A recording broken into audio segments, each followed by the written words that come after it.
Hey guys, welcome back to the channel. This is story about what if Naruto is Sarah Fall Brother Part 1. Before I start, please do support for more amazing content and comments for Part 2. Do consider to subscribe my channel and share my video to your friends and check out the description as well. Let's start the video. The underworld was very different from what many believed it would look like. When the word underworld was spoken, many would instantly think of a dark, frightening and vile place where fire and lava were blazing at every turn and filled with toxic air that killed anyone that dared to breathe. Therefore, many would have been incredibly surprised when the underworld was nothing like this description and was instead very similar to Earth, the human world, with the exception of the sky that was purple and filled with dark clouds. The one thing many were correct in thinking was that the underworld was home to the devils, the dark race of beings that many had greatly misunderstood and believed to be nothing more than evil beings. Devil, however, were just like regular people but with bat wings on their backs and have an array of different abilities that could be used for either good or evil purposes. All devils have increased physical abilities such as strength, endurance, speed, and senses. They could even live for thousands of years and retain a youthful appearance. It made the devils a near-perfect species. The underworld was enormous, easily the size of Earth but just in a different dimension, much to contrary beliefs that thought it was underground like its name would suggest. Its lands varies with cities, grasslands, fields and farmlands, forests, etc. Throughout the underworld, large portion of this land was owned by various families, most noticeably the pure blood families of the 72 pillars. The devil's greatest enemies were the angels of heaven and the ones known as fallen angels, angels that had given into the sinful natures and had fallen from heaven, which created a new species of supernatural beings. The three factions of angels, devils, and fallen angels warred against one another under the leaderships of the biblical God, the four great Satans, and the fallen angel organization, Grigori, led by the fallen angel Azazel, in a conflict which came to be known as the Great War. When the war eventually ended, each side had lost much and left the three factions in a state of conflict. However, due to a state of extreme exhaustion after the Great War and with all three factions losing their main forces, either of the three sides wanted to continue battling. So while there was no peace between the factions, outright battles did not occur either. Many years later, and after the death of the Satans, the underworld fell into a civil war, with the Satan families wanting to continue their family's legacy and fight against the angels and the fallen ones, while on the other side were many of the remaining families of the 72 pillars that had been reduced to now just 34 that wanted peace and a new order. The conflict lasted for almost a decade until eventually 5 devils from 5 different families all stood together and pushed back the old Satan faction and secured the war in favor of the anti-Satan faction. Surzex Gremry, Ajuka Astaroth, Seraphal Citri, Falbium Glaciolabilas, and finally Naruto Phoenix. Though young, each young devil boasted incredible raw power that left many shaking where they stood and could decimate entire countries at a time. Each with their own skill set and power, individually they were powerful but together they were near invincible. The strongest of the group, Surzex Gremry and Naruto Phoenix, were best friends, rivals, and had known each other since they were in diapers. Surzex with the power of destruction and Naruto with the power of immortality and fire. The two quickly became names that struck fear into the hearts of anyone that heard their names. The civil war had taken its toll on every devil alive, but eventually the anti-Satan faction prevailed, with Surzex landing the final and deciding blow to Riservan Levon Lucifer and securing the victory for the new devil faction. With this, the old faction retreated and hid while the underworld quickly began to change under its new management. With the leaders gone, the 5 stepped up to take responsibility of the underworld and to protect its people and everyone that lived and breathed in their home world. Before this could continue, a problem arose, one that surprised many and shook the friendship between Surzex and Naruto. Despite being best friends, the two had their arguments from time to time and had their own opinions on certain matters. However, many were left surprised when the very thing that caused tension between the two to rise was not a thing or an object but in fact a person. A woman called Graphia Lucifuge. Graphia was a beautiful woman from one of the extra demon families that was seen by many as the perfect female devil. She had beauty, she had brains, she had power, and had an attitude that could keep even the foulest of male devils in line. She had originally been on the side of the old faction, but after meeting the 5 heroes of the new faction she defected and became a powerful ally for the new group. She quickly stood out to everyone, but none more so than Naruto and Surzex. At first she had taken a shine to Naruto, and the two quickly became a couple and had spent many months together in their own bubble of love. But while Naruto had given his heart to Graphia, her eyes and her heart was secretly yearning for another. It was only a few weeks after the defeat of the old faction that Naruto had returned home to find his girlfriend's clothing spread across the floor along with male clothing that definitely did not belong to him, and could hear voices coming from their room. Every step he took caused a bit of his heart to break off until eventually it shattered altogether when he found Grafia in their bed with none other than his best friend Surzex. What happened next led to Surzex almost being burned to a crisp and reduced to ashes as Naruto went into a fit of rage as he attacked his now former friend. It took the combined efforts of Naruto and Surzex's parents along with Grafia, Serafall, Ajuka and Falbium to eventually restrain him and stop him from killing Surzex. It didn't take them all long to figure out why he was angry with the state Surzex and Grafia were in. A week after the incident, Naruto and Surzex did the only thing they could think of to resolve the problem and decided who Grafia's heart belonged to. They fought, and what a fight it was. The fight that made entire war look insignificant in comparison and lasted for almost 3 days straight with either of the fighters giving either a moment of rest, and which shook the entire underworld to its core. Enormous parts of the underworld had been reduced to rubble, and would take years to rebuild, though thankfully no one was harmed after being evacuated to somewhere safe. After the 3 days the victor finally emerged. That day, despite his great power, Surzex proved to have that extra little bit needed to win the match, and Naruto was defeated. Defeated and now having to watch as his best friend spent his life with the woman that Naruto loved. Both wound up in the hospital due to exhaustion and injuries that not even Naruto Immortality Healing was able to heal properly. Both were confined to bed rest and not to leave the bed until the doctors told them to. It was during this time that Naruto was visited by Grafia. She told him she was sorry and that he didn't deserve to be hurt the way he did, but she couldn't deny her feeling for Surzex anymore. She loved Naruto. He was her first love and no one ever forgot their first love. But Surzex was her true love and the man she knew she wanted to spend the rest of her life standing beside. 2 weeks after the epic battle between the two great devils, Naruto packed his stuff and he left. He told no one where he was going, not even his family. All he left was a note saying he was going away and he probably would not be back for a long time. Afterward, his leaving, the underworld moved on and rebuilt. The remaining 4 heroes of the Devil's Civil War took up the mantle of the old Satans and became the new 4 great Satans, with Surzex being the leader of the 4 and taking up the mantle of Lucifer, while Ajuka took Beelzebub, Serafall took Leviathan, and Falbium taking Asmodeus. Then sometime down the line, Ajuka created the evil peace system.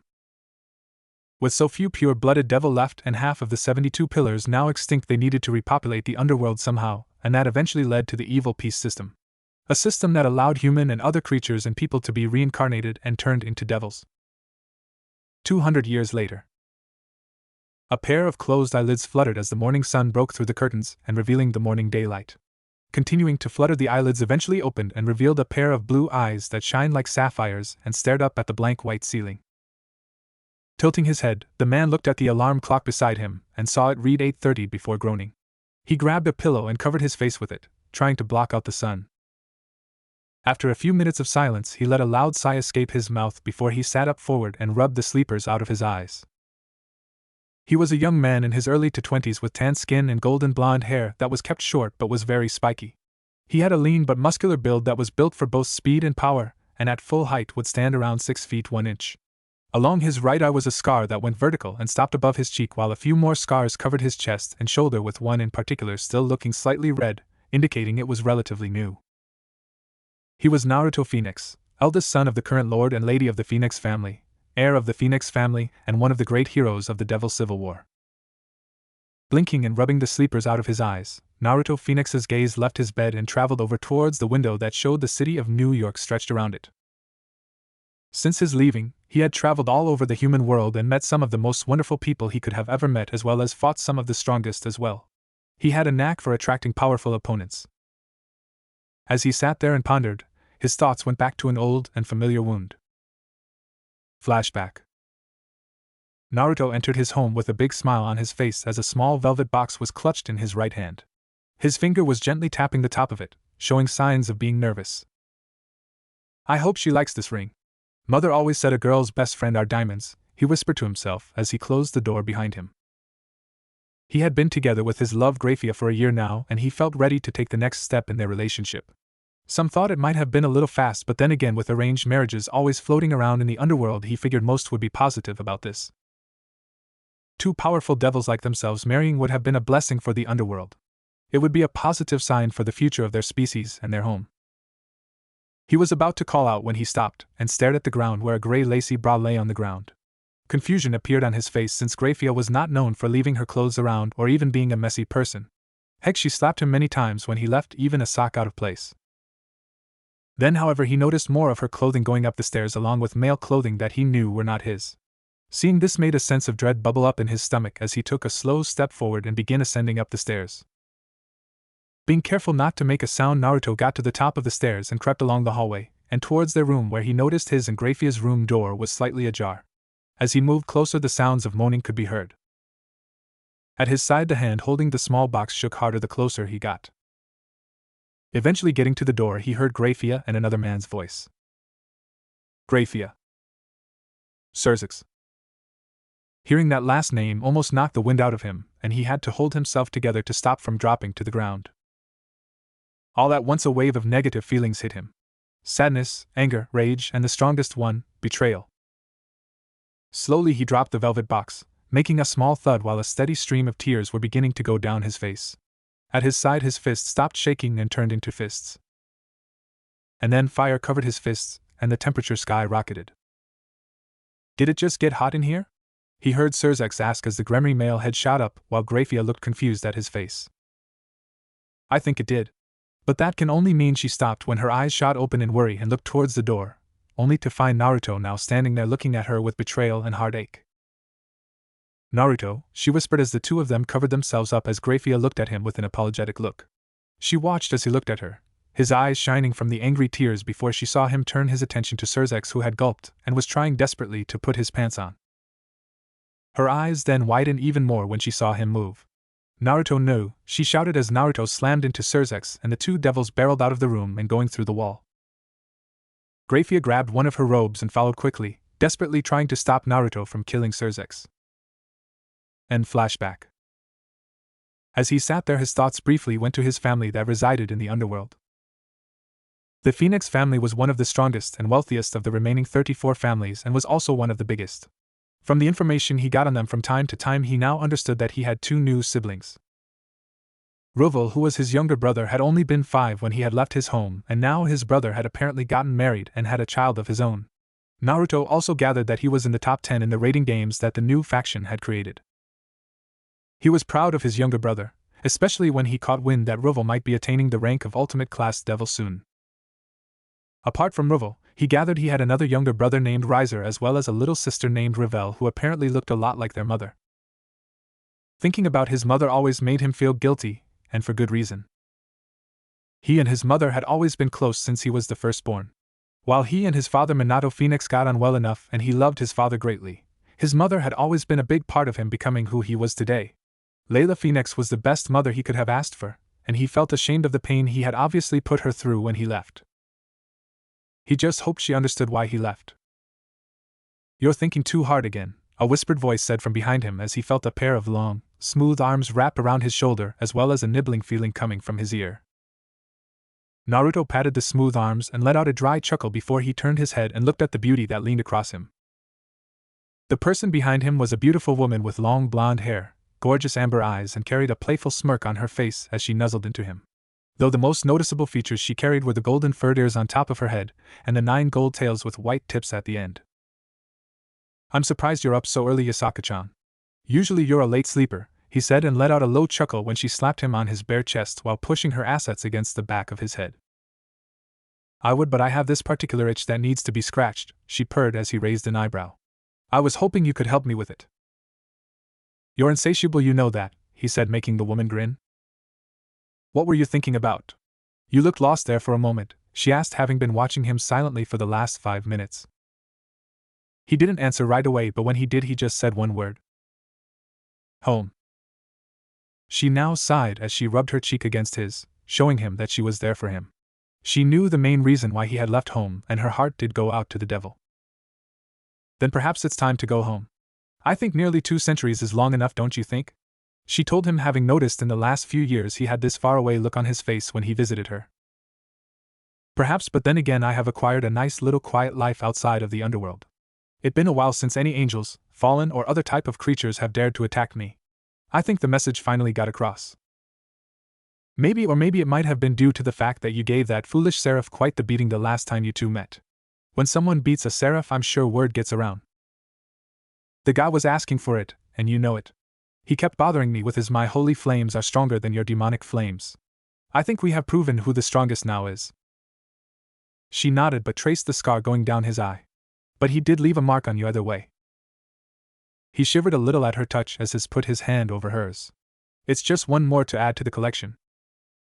He let out a low sigh before a small smirk appeared on his face. He turned around quickly and pinned the beautiful kitsune onto the bed while spreading her legs wide with his knees. Now didn't you say you had an itch? Well, I suppose I could spare some attention. After all, you look after me so well, he muttered, getting a coy smile from the woman before they engaged in making out along with other things. An hour later, Naruto sat on the edge of the bed as he put a pair of black jeans and grabbing a red shirt from a bag by the bed. His special friend was currently in the shower.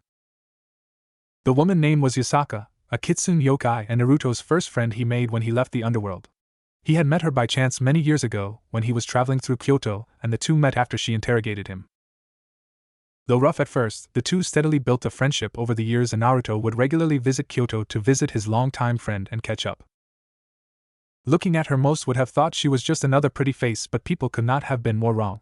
She was incredibly powerful and boasted an enormous amount of yokai, and had great control over the fox fire that kitsune were famous for.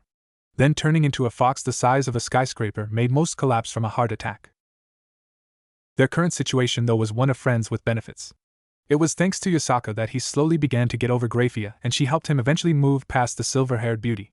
While there were and would always be feelings still there, he knew nothing could ever come of it anymore.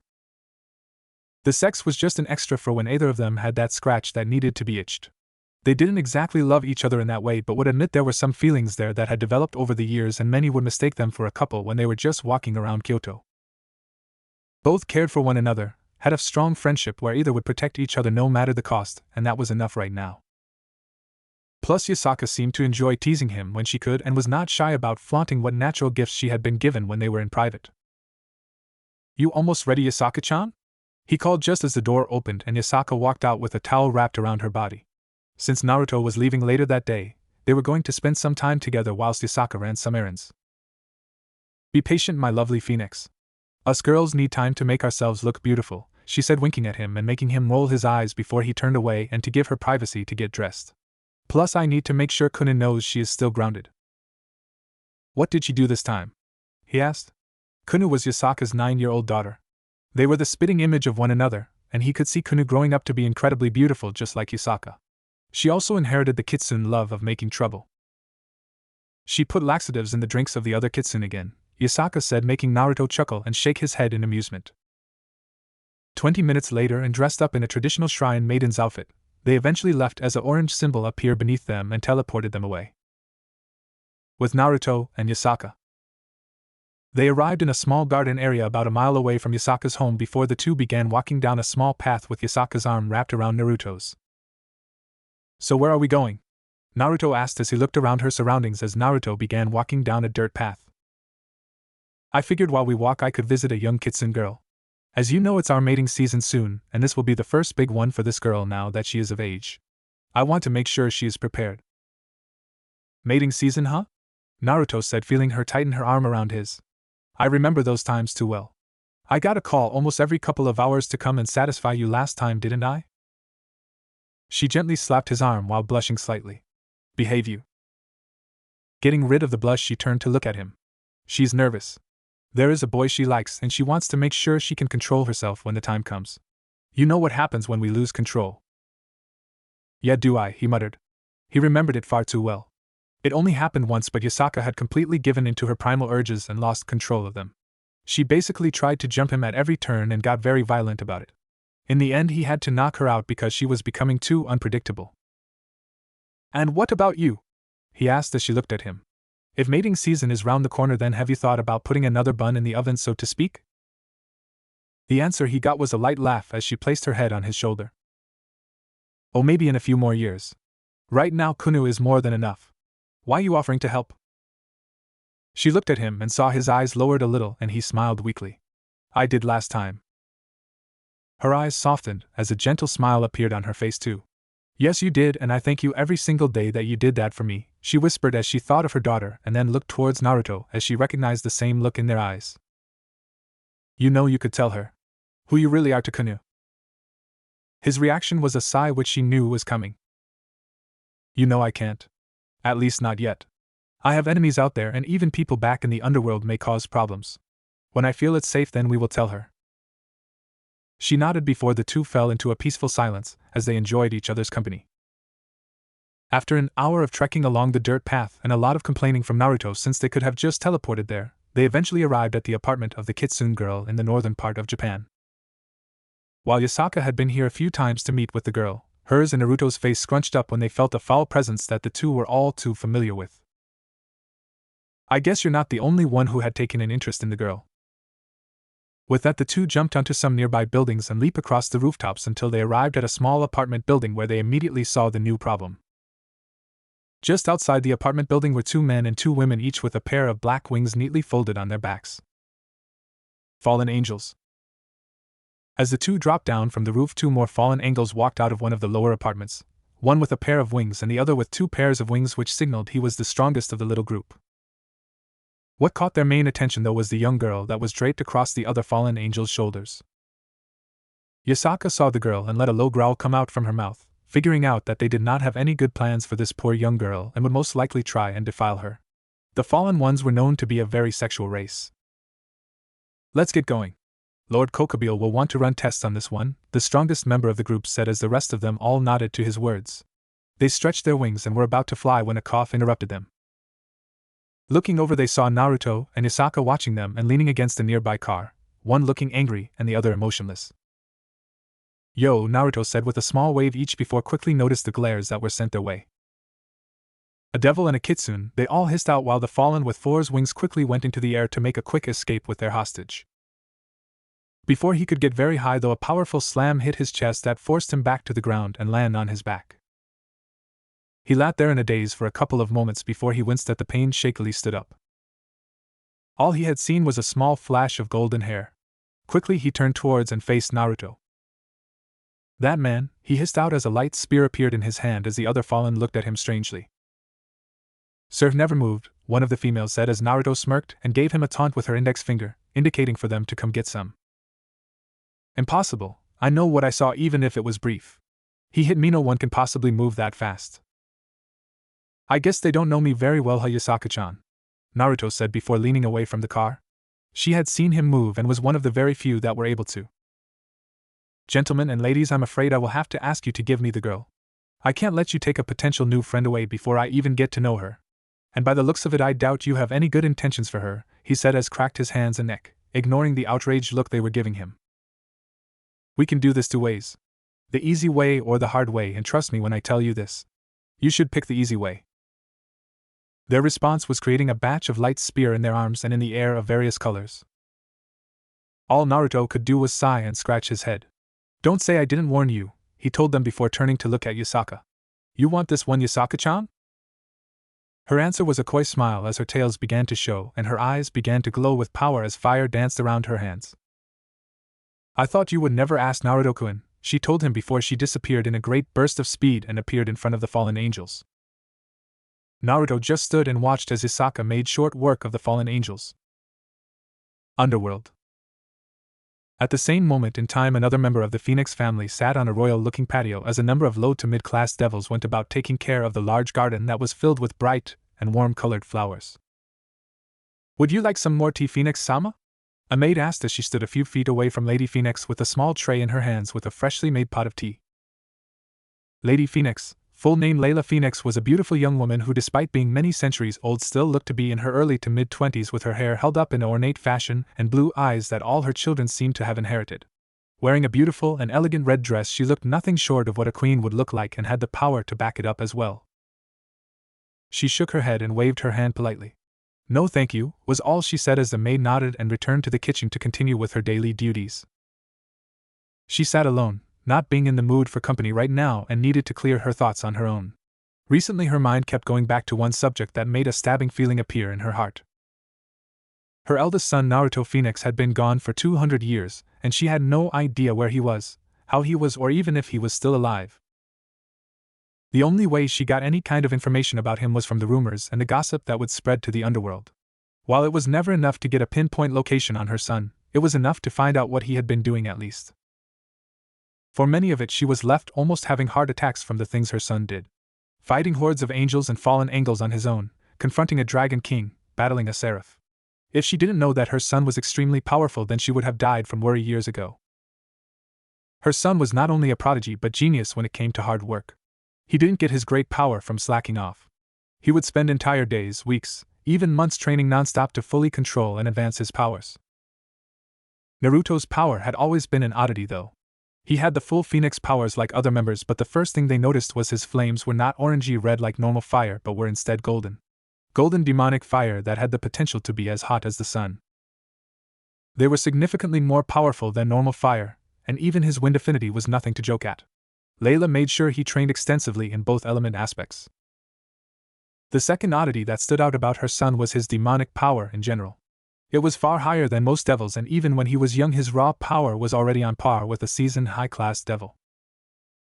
Naruto Phoenix was most likely the strongest devil of the Phoenix family that there ever was, and it was because of him that their power equaled and rivaled families like the Gremory, Citri, Astaroth, and Glaciolabelas.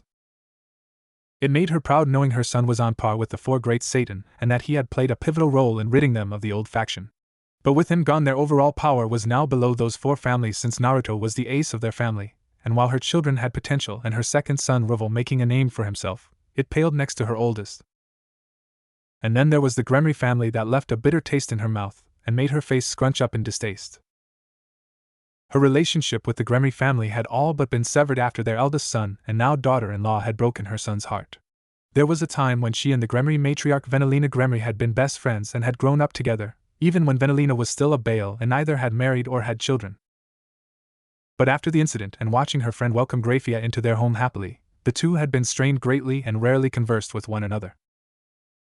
The Phoenix family still allied itself with the Gremory family in business terms, and Lord Phoenix still spoke often with Lord Gremory. They had even arranged a marriage between her third son Riser Phoenix and their daughter Rias Gremory, though she doubted it would happen since the Gremory girl was doing everything possible to get out of it.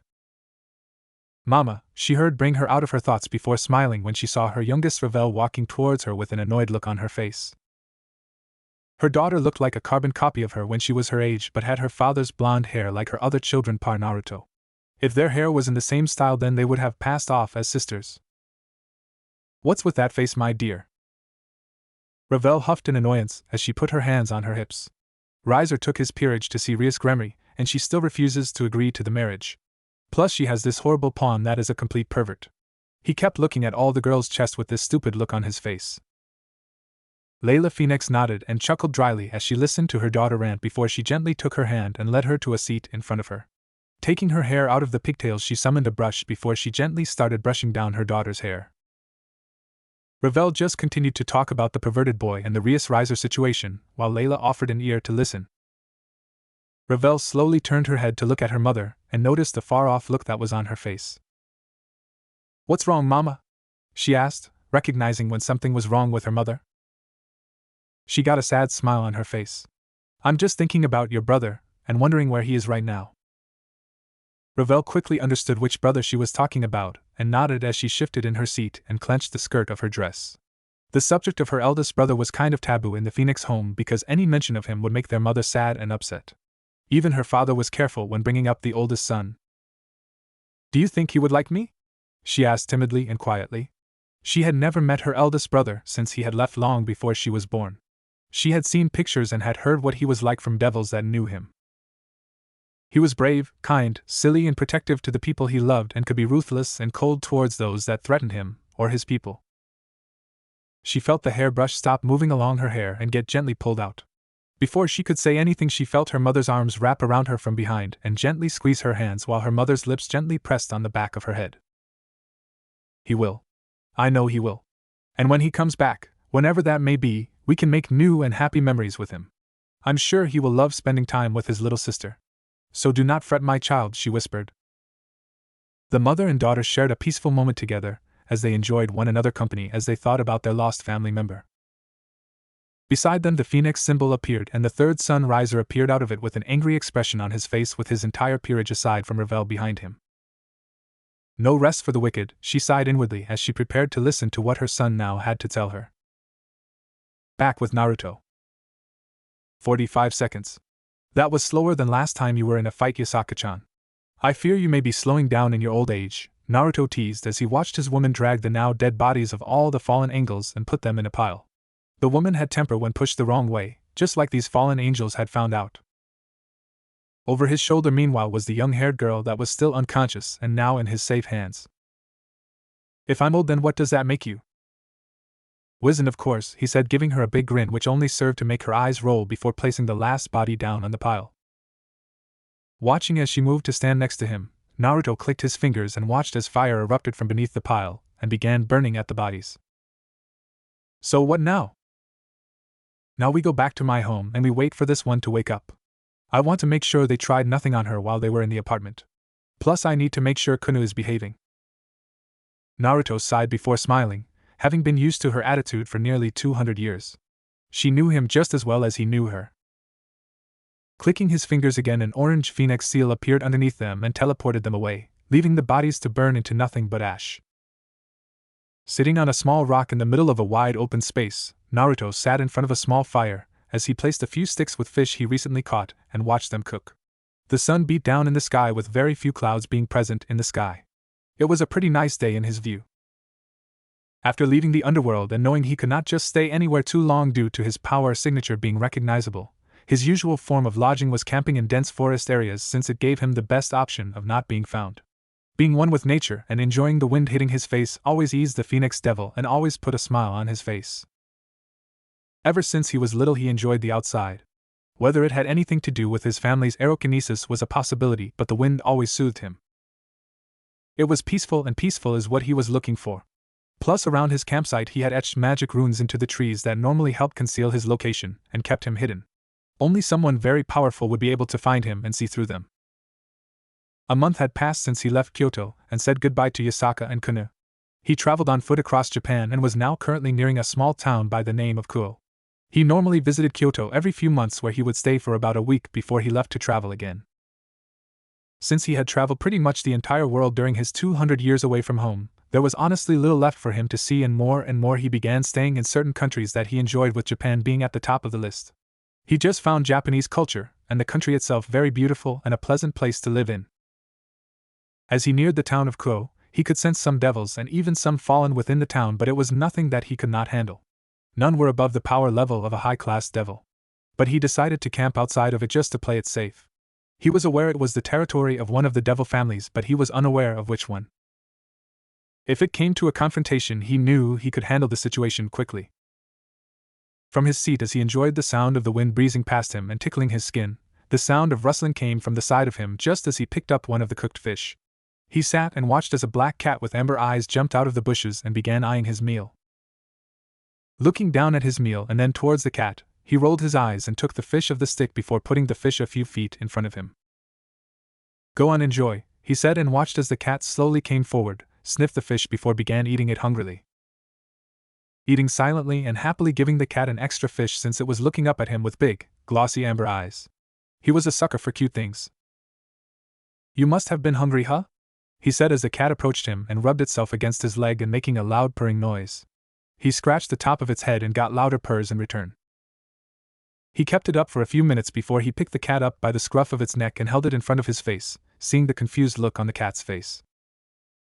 "Now why don't you tell me why you are here, Devil-chan?" he asked, and saw the cat's eyes get slightly larger. "You may be able to turn into a cat, but your devil signature stays the same." Before either could respond, a new power appeared coming towards him that made himself and the cat look in that direction. He felt the cat shake a little and saw a tiny look of fear in its eyes. Looking at it curiously and knowing his hero complex was getting bigger, he placed that cat on the floor, much to its surprise. "Go and hide in the tent. Once our friend is gone, you and I will be talking," he said seriously. All he got was a stare in return before the cat purred at him again and quickly sauntered into the tent and disappeared from sight. Thankfully, the large blue tent had similar runes on it and would be hidden from the world. Sighing and picking up a fish, he sat and ate while he waited. He didn't need to wait long before he heard footsteps come from behind him. He recognized the power, and his eyes were narrowed as he ate. "You're either very brave or you're very stupid for coming here," Naruto muttered as a figure appeared from behind him. The figure was a man in his mid to late 20s with black hair with blonde bangs hanging in front of his face. On his face was a small black goatee and had dark pink-colored eyes. On his back, however, were 12 wings as black as night, indicating he was a fallen angel. "You're a hard man to find," 200 years continuously on the move made you difficult to track, the man spoke as grin appeared on his face while Naruto simply looked at him while not moving his head. And how exactly did you manage to find me, Azazel? He asked, narrowing his eyes at the now revealed Azazel. Azazel puffed out his chest. The Grigori have spies in every country on the planet. One of my guys felt a rather powerful devil signature appear a few weeks ago by chance in Kyoto. It took a while and a lot of magic tracking, but we eventually managed to find you. Naruto eyed the man cautiously. He had never liked this man. Being the strongest of the fallen angels and its de facto leader already put him on bad terms. And from the few meetings he had with Azazel, he could see the man was brilliantly smart like a Juka but more insane and loony. While the man was strong, it was his mind and tactics that many had to keep on their toes around. Before he fell, he was one of heaven's best, and would have been a seraph if he had not given in to his desires and sins. The last time I saw you, you kicked my ass and buried me into Mount Fuji. It took me 2 days to dig my way out of that volcano, Azazel said, pouting as Naruto ignored the stupid look on his face and just asked him straight out. So what do you want? I doubt you just came here for the hell of it. You're very lucky I don't kill you where you stand, he spoke as Azazel gulped. Can I visit and talk to an old friend? He said with Naruto's face not changing even once, which led to him sighing and changing his appearance to a more serious one. After a few moments, the fallen ones began speaking in a serious tone as Naruto leaned in slightly to listen. In the last decade, there has been a group beginning to form that could very easily pose a threat to not only the human world but the underworld and heaven as well. This group is a little different from the other sort of groups or factions that have been put together in the past. Naruto nodded slightly while listening to what the man had to say. The group is not just solely one species but made up multiple divisions, each which has a different species of creature occupying it. Angels, fallen angels, devils, strays, magicians, yokai. You name it, they have all joined this group. He spoke serious before his eyebrows shot up in surprise when he heard Naruto chuckle. From the sound of what you're describing, I think I am correct when I say you are talking about the Chaos Brigade? He asked, getting a bigger surprised look from Azazel. You know? He asked as Naruto snorted and rolled his eyes. Of course I know. You don't think I would not know about a group like that getting together? You would have to be a fool not to take notice of something this big. But how do you know them? Azazel asked as the blonde shrugged. They asked me to join, of course. His answer got a surprised and slightly fearful look on his face, which made the Phoenix member wave his hand nonchalantly. Stop worrying. I said no. Whatever their agenda is, I could care less. I have no intention of helping them. Azazel nodded, but in his mind he knew he would have to try and keep tabs on the blonde just in case he was lying. Does anyone else know? He asked and saw Azazel shake his head. No, but I think your old buddies the Four Satans are beginning to notice. I have noticed Surzex and Ajuka sending some of their peerage out more and more lately on recon missions. The actions of the Chaos Brigade is beginning to get noticeable. Not surprising, Naruto spoke before turning to look forward again. So how is my old friend Surzex? I only kept up to date on my family's well-being. From time to time I check in on my friends, but those two I have left alone for some time. Stabbed anyone else in the back lately? Azazel winced at the bitter tone he spoke in, mentally fighting over whether he should tell him about a certain piece of information.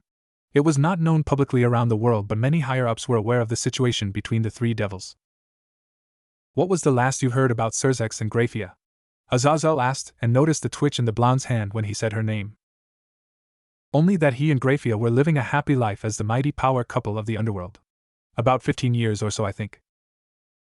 Then you should know they had a pretty big life-changing experience 10 years ago, he said, noticing the devil's attention was now firmly on him. And what would that be exactly? Naruto asked, trying to keep his emotionless mask on his face. Azazel sighed while rubbing the back of his head before he spoke. They had their firstborn 10 years ago.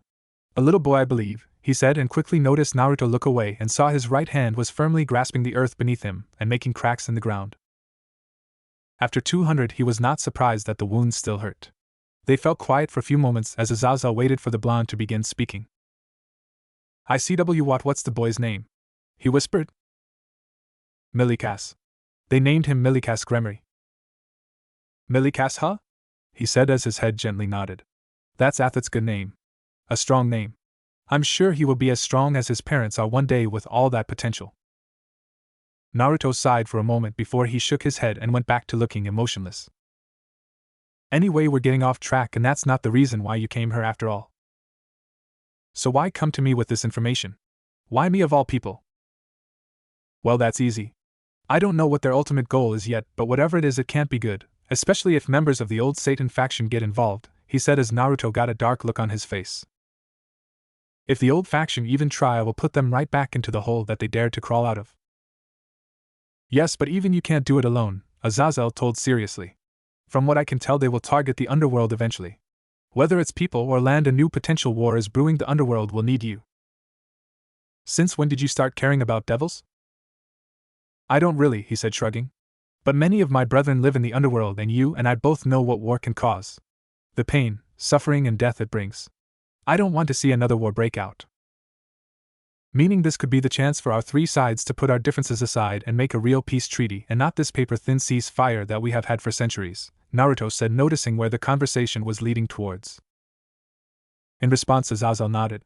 If we have any chance, then the best way may be for the three factions to align.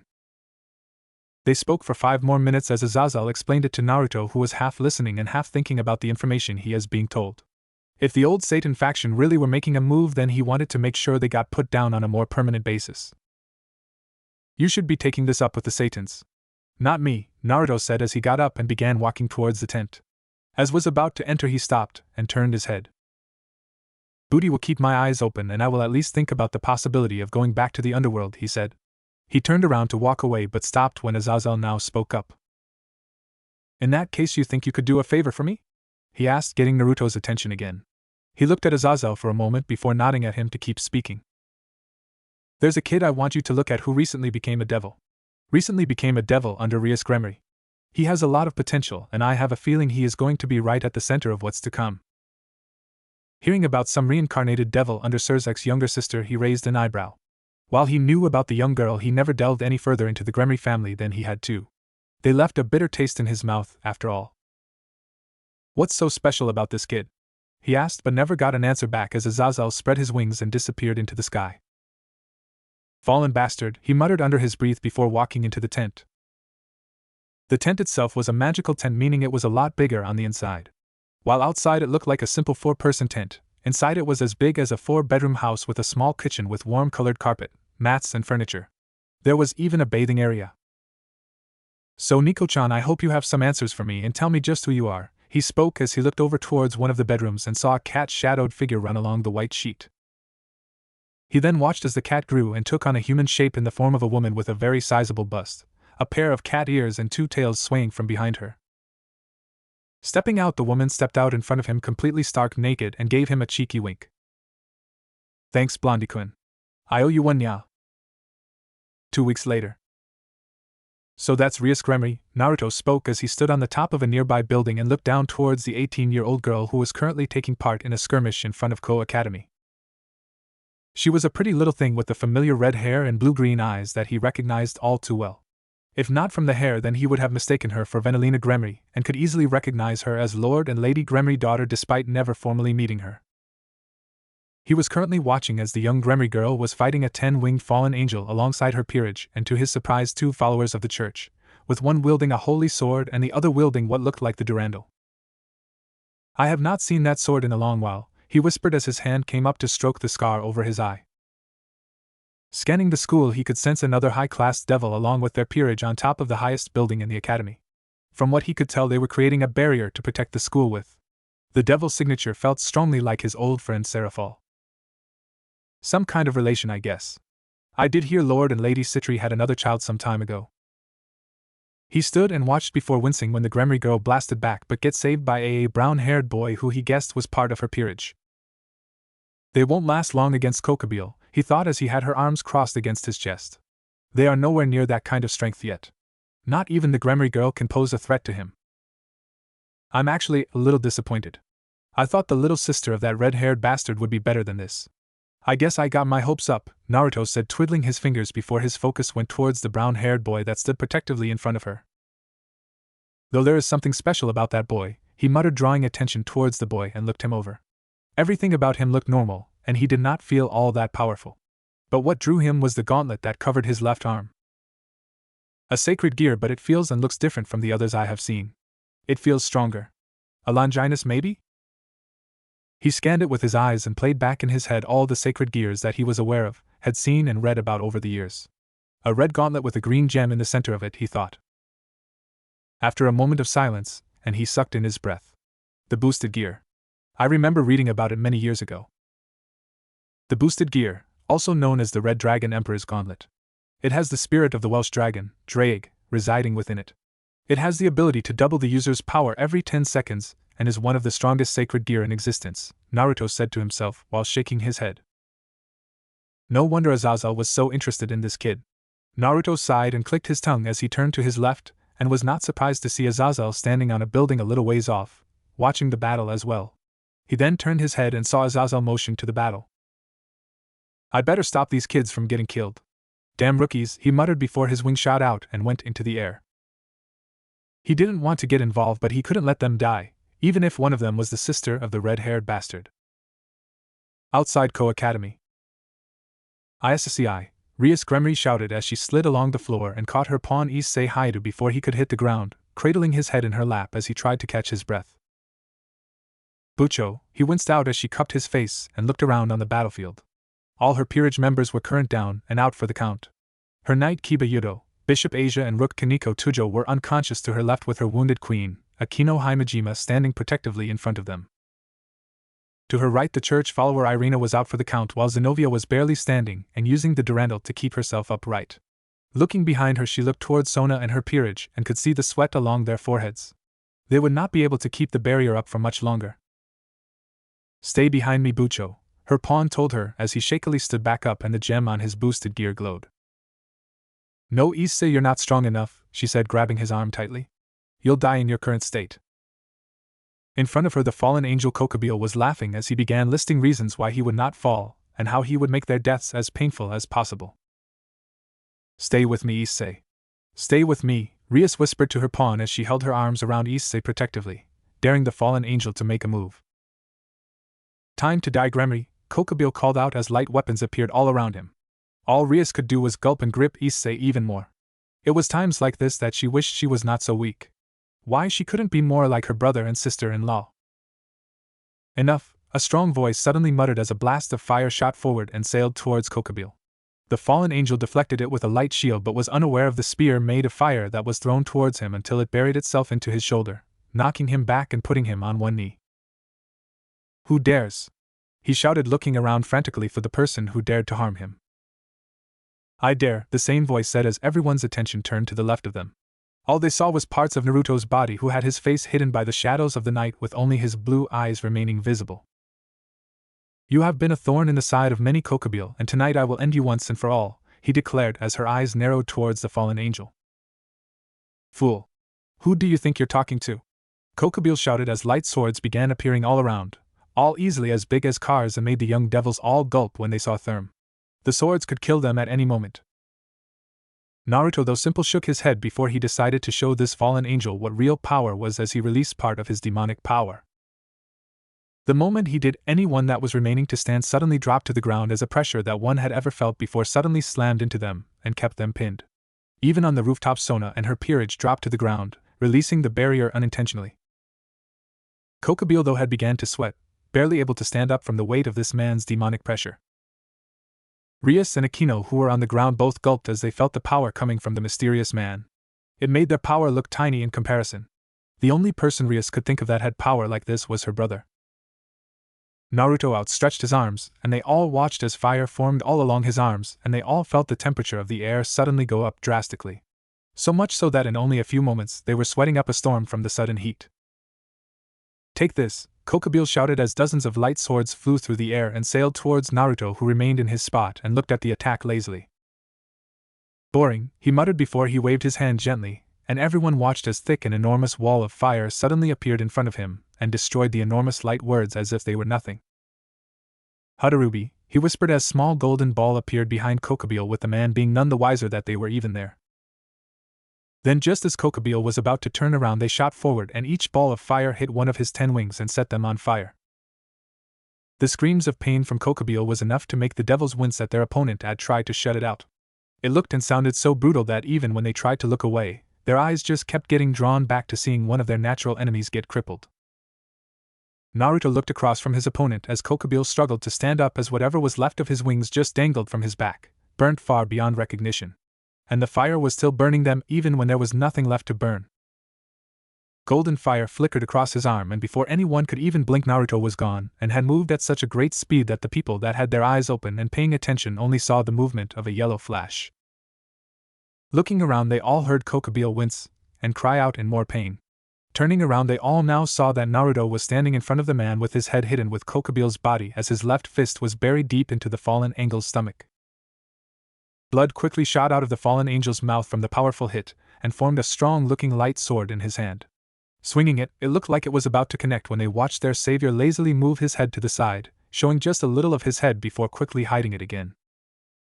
He then grabbed Kokubile's wrist, and with one tug he pulled it off and threw it to the side. Ggghhhhh! Kokubile screamed before they watched Naruto grab him by the throat and threw him into the air. With Kokubile no longer having his wings, he just sailed through the air with a look of permanent fear etched onto his face. "Who is he?" Rias whispered as her beautiful eyes focused on their mysterious savior, and was looking at the back of his head that was now uncovered. He looked somewhat familiar, and the way he fought and completely destroyed Kokubile, she had to admit it thrilled her a little to see it. A Phoenix member perhaps? But I don't recall Golden Fire before. It's definitely not Riser, and it's not Rival. Plus his hair is golden blonde. Beside her, Issei was thinking the same thing given his history with Riser Phoenix. But watching this guy, he could easily see this guy outclass Riser many times over, and it looked like he was just playing with Kokubile. They all then watched as Naruto cocked his fists back as fire engulfed his hand and aimed it towards the falling Kokubile, who was only now just beginning to make his way back towards the ground. Highschool was all anyone heard as they watched the biggest and most powerful pillar of fire any of them had ever seen just shoot out of Naruto's hand and sail towards Kokubile. The pillar was easily as wide as the occult research building, and the power it had and the roar it made was like nothing from this world. "No," was they heard from Kokubile, who watched as the fire soared towards him before he was quickly silenced as it engulfed his entire body. The entire pillar of fire went high into the air and through the clouds. Everyone who was close to the battle zone slowly managed to put their hands over their eyes and faces and shut their eyes tightly from the heat and from how bright the fire was. It remained there for about 15 seconds until eventually the pillar of fire went out as quick as it arrived. When it did, there was no sign of Kokubile. There was no body, no ashes, no nothing. He had just been completely wiped off the face of the planet by this mysterious person who had just saved them, and in a way shown just how powerless they truly were. Everyone who was watching, which was Rias, Issei, Akino, Zenobia, Sona and her peerage, all stared at the man in sheer amazement for being able to defeat such a powerful fallen angel so quickly. While they may have been fighting him beforehand, it was not like they did much to even wound the fallen one. After a moment, they watched the man turn his head towards them ever so slightly before he turned it around just as quickly and released the pressure of his demonic energy. Everyone who was down on the ground finally felt the weight lift from their bodies and could finally breathe easy again as the temperature began returning back to normal. Rias, meanwhile, had her eyes fixated on the man in front of them and watched as he slowly began to walk away from them. Rias had to know who this person was. "Are you all right?" she asked as she turned to face the downed devils and their allies, who just dumbly nodded at her before Rias instructed Issei to go check on the other members, while Akino walked over to stand by her king as they walked towards the red-haired savior. Next to her, she watched as Sona and Sona's queen Tsubaki teleported beside them, the heir of Citri family having similar thoughts to her own. Seeing he was quickly leaving their line of sight, they ran over and quickly caught up with him and watched as he stopped in his tracks. Naruto felt them getting closer towards him, and he had a feeling they would want answers.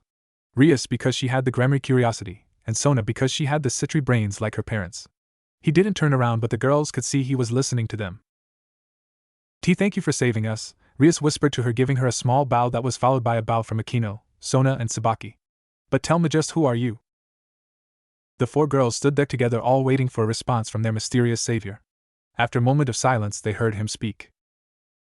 "I'm a friend, so to speak.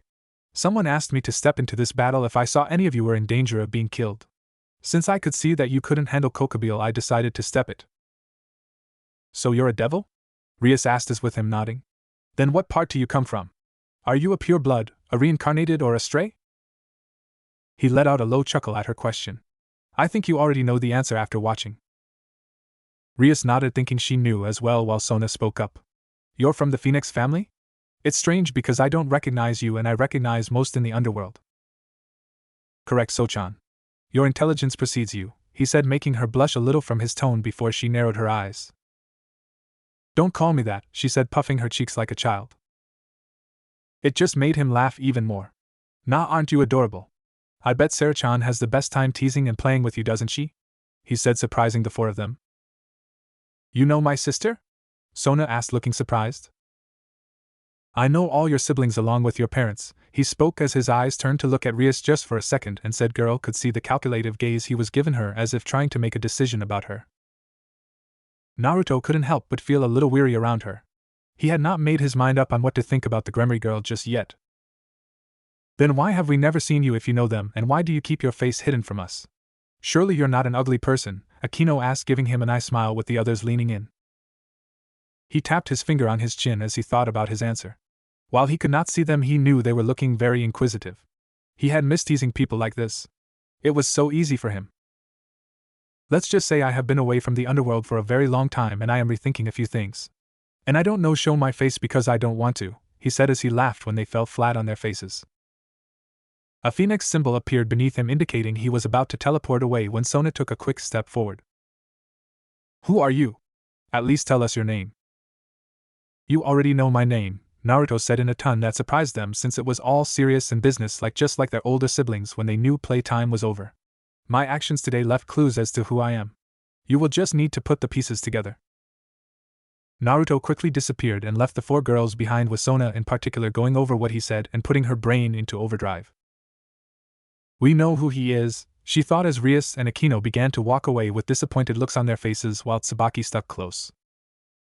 We know who he from the clues he left us. What clues though? He is a member of the Phoenix family, that much is obvious. He looks older than us, but given how long devils live, he must be a century or two at least in age. He said he had not been to the underworld in many years, and he somehow knew Seraphol and Rias's brother. And then there's the Golden Flames. Next to her, Tsubaki stood patiently before she watched in surprise when she saw her king's head suddenly shoot up and let out a rare but powerful gasp escape her mouth as she threw her hands to cover it. Golden fire, Sona whispered as her hands shook and looked back at the spot where Naruto had left. Could you? What is it? She asked, stepping closer to Sona and putting an arm on her shoulder. A little ways off, Naruto, who had only teleported a short distance away and was hidden behind a building, smiled at how quickly she had figured it out and mentally praised the young devil for her intelligence. Golden fire, she whispered again before looking towards Tsubaki. We're going to the underworld. I need to see Seraphol immediately. Sona Citri was not one who usually let herself get all riled up and out of breath. She was always the quiet one, the one that made logical and decisive decisions and preferred to use tactics against an opponent than brute force and raw power. It was something she inherited from her family, the Citris. Being well known for their intelligence and their water-based powers, they had always been seen as one of the strongest families around, who also had the best medical care and facilities that the underworld had to offer. It stood to reason that Sona was brought up to carry herself like a lady and to always act proper when around people. So it surprised many when they saw Sona Citri sprinting as fast as she could down the familiar path that led to her family mansion, where she knew her sister was currently residing. Behind her, her queen Tsubaki was struggling to keep up and looked very red and out of breath as she tried to keep up with her king. Open the gate, Sona called out as she neared her family estate and watched as the guards manning the gate fumbled around for a few moments in surprise before they unlocked the gate and gave her entry towards her home. The Citri home was a large palace with 3 floors that resembled an old English royal palace. It had hundreds of rooms, with around 100 of said rooms being bedrooms for peerage members, servants, and guests. Pushing the large wooden doors open, she ran into the large entrance hall with her shoes making clicking sounds against its stone floor. Sona Kaisha, please wait for me, Tsubaki called, finally catching up to her king when she showed signs of slowing down. She stood beside her as she tried to catch her breath while Sona took little notice, with her mind focused on one focus. Sona? A voice called, making the girl look to their left and see Lady Citri walking towards them, having just come from the living room with a book in her hand and hearing them enter the room. Lady Citri / mother, the 2 girls bowed as Lady Citri simply waved it off and stood just in front of them. Lady Citri was a beautiful woman who looked a lot like her youngest daughter Sona, with her hair being shoulder length but was tied up in a bun and having the same violet eyes both daughters shared. Her glasses rested on the top of her head and wore a long, elegant blue dress with a white bow tied around the middle. It's nice to have you home, my daughter, she said, hugging Sona. But this is a surprise. I did not think you were returning home until the young devil's opening ceremony. What has brought about this visit? She asked with an inquisitive look firmly on her face. To just need to find Wani-sama. It of the utmost importance, mother, Sona asked. She really did not want to explain it more than she had to. It was for her sisters mainly. If her parents were there, then so be it. Lad Citri studied her daughter as if trying to figure what the sudden importance to see Sarah fall was, since she never normally went to her sister for anything. Sarah Fall had a well-known streak of embarrassing her sister. But quickly she let it go as she held her arm out. Your sister is in the study with your father. They are talking current affairs, I believe, she said as Sona quickly nodded and bowed to her mother before quickly making her way up the stairs and towards the study with Tsubaki following behind her. Lady Citri watched them go before she decided to follow after them, her interest being piqued at her youngest's current behavior. She knew it must have been important if Sona was actively trying to get to her sister. Usually it was the other way round. Sona quickly made her way up the large flight of stairs before stopping at the second floor and traveled down the long hallway. She felt a little nervous and tense about the information she had for her sister. She really did not know how Seraphol would react to what she was about to tell her. Eventually getting to the study, which was at the end of the hall, she pushed the door open and walked into a large room filled with books covering every wall, which went so high that it took up part of the third floor as well. She had spent many days and nights sitting in this room and going from one book to another. She had defiantly inherited the Citri family's want to learn. In the center of the room she saw who she was looking for, as her sister Seraphol was sitting lazily on a chair with a lollipop in her mouth, looking all around the room as if trying to find something to keep her from dying of boredom. Anyone that looked at Seraphol could easily see she was one of the most beautiful devils in existence, with her long dark hair that was tied up in two ponytails held together with two pink ribbons. Her eyes were violet just like Sona's and with smooth, pearl-like skin. Her body, while sporting a very large bust, was small, almost childlike body, and only just hit the height of 5 feet 2 inches. Sona almost had to groan when she saw she was still wearing her magic girl costume, something she had more than one of. Though her appearance made her look unsuspecting, she was arguably the strongest female devil in the underworld, with very few people capable of fighting her on even ground. Sona steadily approached as Tsubaki and Lady Citri walked in behind her. As she got closer, she saw Seraphol lazily look her way before her eyes went wide and a joyful look appeared on her face. Before Sona could even take another step forward, her older sister was suddenly in front of her with arms and legs wrapped around her body and hugging her as tightly as possible. Seraphol screamed aloud as she hugged her sister to death, and sparking irritation on Sona's face. Why is it like this every time we see each other? She thought as she tried to wriggle out of the grasp. Seraphol, let your sister breathe, Lady Citri admonished when she noticed Sona going a little blue in the face. Seraphol let go before she huffed in annoyance and pouted towards her mother. But Mom, I miss my Sotan, she said, making all those in the room shake their head at her childish personality. The whole family had gotten used to Seraphol being very childlike in personality, and knew that despite their attempts she would not change any time soon. My daughter, Lord Citri said as he got up from his seat next to where Seraphol had been sitting and embraced his youngest. Welcome home. Lord Citri was too similar in appearance, with dark hair but dark blue eyes that neither of his children had inherited. He wore the normal royal-looking clothing that were dark blue and white. He stood about a head taller than their mother, since he was tall for a devil.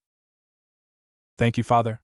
I hope I did not come at an inconvenient time, but I needed to speak with Wani-sama as soon as possible. Sotan loves me. I knew it! Seraphol cheered, jumping for joy.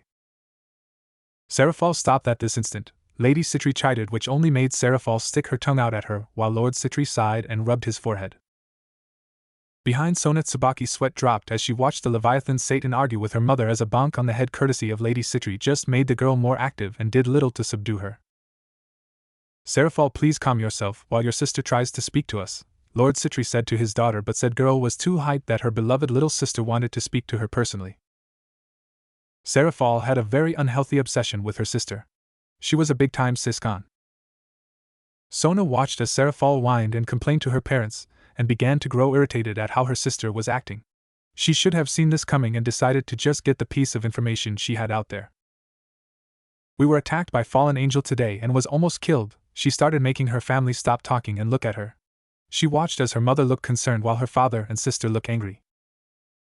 Who dares attack my Sotan? Seraphol bellowed as the ground beneath them froze suddenly at Seraphol's anger. If there was anything that got Serafal angry, it was if someone tried to hurt Sona. When did this happen, Sona? Explain everything to us, Lord Citri asked as Lady Citri checked her over, only now noticing how tired-looking Sona looked. Sona explained the ordeal that happened. How the swords of Excalibur had been taken, how she had teamed up with Rias Bloodline and her peerage and 2 exorcists, and then the battle a 10-winged fallen angel Kokobile. She could see her family were unhappy by the determined frown on her parents' faces, and the look of rage on Serafal's faces. They have gone too far this time, Lord Citri spoke. Why is it whenever Azazel cannot control his fallen brethren it's the devils that have to take care of the matter? It sounds like Kokobile was acting alone in this situation, Lady Citri spoke as her hands were on her daughter's shoulders. But still 2 heirs to 2 of the 34 families were almost killed tonight. This matter can't be left unattended, he said. I'll freeze anyone who tries to hurt my Sotan, Serafal spoke as her hands shook. The room had gone noticeably colder thanks to Serafal's ice magic. Serafal, get a hold of Lord Lucifer and the other Satans. Something must be done about this. I won't have my youngest be put in another situation like that again. Sona watched her family were about to make call to the other families. No doubt Rias had already gone to her parents and brother about what happened, and they too would most likely be less than pleased about what happened this night. They never even let her finish the story about how they were saved. She guessed her safety and that she and Rias were almost killed as the stopping point. She watched as her family conversed, her mother looking worried and her father and sister looking serious. She knew it was moments like this that Serafal stopped the childish persona and became the woman that helped stop the devil's civil war. There's more to the story, she said, but her family hardly noticed as they were magically speaking with other people. A frown appeared on her face before she took a deep breath and said what she came there to say. I think we were saved by Naruto Phoenix. And just like she thought, everything just stopped. Her father, who was mid-sentence with Lord Gremory via communication seal, stopped mid-sentence, and she watched him slowly turn his head towards her. Her mother had a similar look on her face as she had to stop her glasses from falling from her head. Serafal, on the other hand, was difficult to make out. She had froze completely, and her hair was shadowing over her eyes, making it difficult for her to tell what she was thinking. She did though hear a short gasp when she heard the name. What did you say? Lady Citri asked after a moment of silence as her family's attention was completely on her. I said I think Naruto Phoenix was the one that saved us. At least I'm about 90% sure it was him, she said as Tsubaki from behind her looked a little confused. Who is Naruto Phoenix? She asked, since she was not familiar with the name other than the last name Phoenix. Lady Citri turned to look at her. Naruto Phoenix is the eldest son of Lord and Lady Phoenix, and is one of the 5 heroes of the Devil's Civil War. He was a comrade of Serafal's back during the war, and had a big part in ending it. He disappeared 200 years ago, and has not been seen since. Not even his family know of his whereabouts. Tsubaki nodded her head as a thoughtful look appeared on her face. After a moment she gasped when she realized who they were speaking about. The golden supernova of the underworld? That's who saved us? She asked Sona, who nodded. That is one of the many nicknames he has earned thanks to his powers and skills. The other being the Yellow Flash and the true immortal Phoenix. To think he is actually still alive, Lord Citri muttered. He has been gone for so long I thought he would have died by now. There are all kinds of nasties living in the human world. Beside him his wife nodded, knowing full well what kind of creatures and other entries lived in the human world. Are you positive it was him, Sona? Are you 100% sure it was him? He looked like a Phoenix member. Blonde hair, tanked skin and the blue eyes. His hair was a different shade though form risers. It was more of a golden color. And then his fire was gold as well. He destroyed Kokobile so quickly that it looked like he was not even trying. Her parents nodded and looked at one another. It defiantly Naruchan, Lady Citri said. He is the only devil I know who can use gold fire. We must let the Phoenix family know immediately. They will want to know about their son, especially Layla, Lord Citri mentioned with Lady Citri nodding and placing a hand on her heart as she thought of her friend. She had seen the effect his disappearance had on the blonde woman, and even today she could see that the little spark that went out when he left never fully came back. She had locked herself away for a long time and let the bitterness towards the Gremory and Grafia build up over the years. It because of this that her social group was never fully complete anymore. She hoped this was a sign that it would change very soon. Narutan, they all heard as Sona, Tsubaki, Lady and Lord Citri all turned to look at Serafal and were all a little surprised when they saw the look of desperation that was on her face as well, giving Sona a pleading look. Was he okay, little sister? Did he seem well? She asked as she grabbed her sister's hands in her own and asked in a polite, shaky but serious tone. It took Sona by surprise since again it was not often she saw this kind of side of her sister. Her eyes drifted over towards her parents, and she saw Lady Citri looking at Sarah Fall sadly while Lord Citri had snaked a hand onto his eldest shoulder, giving it a light squeeze. What am I missing? Sona thought before turning back to Sarah Fall. He seemed fine. He seemed to recognize Rias and I and commented that I inherited the Citri brains. He said he was a friend of his Sarah-chan and that he couldn't let his friend's baby sister get hurt. Watching Sarah Fall, Sona watched as her expression changed and a watery smile and glazed over eyes took over and she let out a small laugh. Her parents let a small smile appear on their faces too and she felt her sister give her hands a tight squeeze and even gently kiss her hands before letting them go. Thank you, Sarah Fall whispered to Sona. All Sona could so is nod back dumbly before they watched Sarah Fall walk out of the room with a beautiful smile that showed just how happy she was. He's back. Phoenix Estate. Riser Phoenix and Rival Phoenix sat on the large hallway stairs as they watched their mother ordering many of their peerage members together and sending them to the human world. The moment the Citri had called them, their mother had not stopped for a second as tears of joy fell down her face as she finally got the first real official news that the Citri and Gremry heir had seen and had been saved by her son. They watched as she ordered them around and watched as she briefly spoke with their father before he left to his office, no doubt going to see if he can get more people to help them look for their older brother. All this fuss for nothing, Riser muttered as he glared at the ceiling while Ravel played with the hem of her dress. It's just ridiculous. Don't say such thing, brother. It might mean our big brother will come home, she said but frowned slightly when she heard him scoff. Why should I care? It's not like I have even met him. He up and leaves long before either of us were even born. He leaves and after 200 years and the whole place is in hysterics the moment they heard there has been a sighting. Mother won't like you talking like that about him, Ravel told him, but she knew he most likely was not listening to her. Her brother had been in this mood ever since he lost against the Sekuryotai Issei Haidu in a match during the official engagement. He got defeated to the point where his healing was not going to help him and had to stay in a bed for 2 days. He thought it was a farce since he won the rating game, and yet because the Lucifer being the older brother of his former fiancée, he bent the rules and found a way for them to try again. It pissed him off so much that he began to understand a little why his mother had grown to dislike the Gremry family. If his so-called older brother was so powerful, then why did he not stick around and become a Satan like the other 4 heroes? Then the Phoenix family would have been as powerful as them, and would have had a Satan on their side when this farce was performed. Though now he did have a fear over dragons that his brother Rival loved to tease and would make dragon-like shadow puppets on the walls whenever he got the chance. I'm out of here. No point in sticking around here when much better option lay ahead, he said before making his way to his room up the stairs. Ravel knew what that meant. He wasn't actually going to bed but instead was going to bring Eubelina into his bed. She knew this because she could hear them from time to time at night with their bedroom being close together. Plus, when he got angry or annoyed, Eubelina seemed to be the only one who could get him out of it. Ravel huffed a little. Her brother was still being a bit of an ass, and she knew her father had hoped his defeat would humble him in some way since Issei Haidu was only a low-class devil. She guessed not. At least I'm not his bishop anymore, she whispered before noticing her mother coming towards her looking a little flustered. Daughter, where is your brother? I was hoping to get his peerage to help with the search. Layla Phoenix sounded a little desperate by the tone of her voice. Her need to find her son had now gone up drastically, almost to the amount when Naruto had first left. She did not want to lose the chance of bringing her son home. He's gone to bed. He said he was feeling tired and had no interest in joining the search.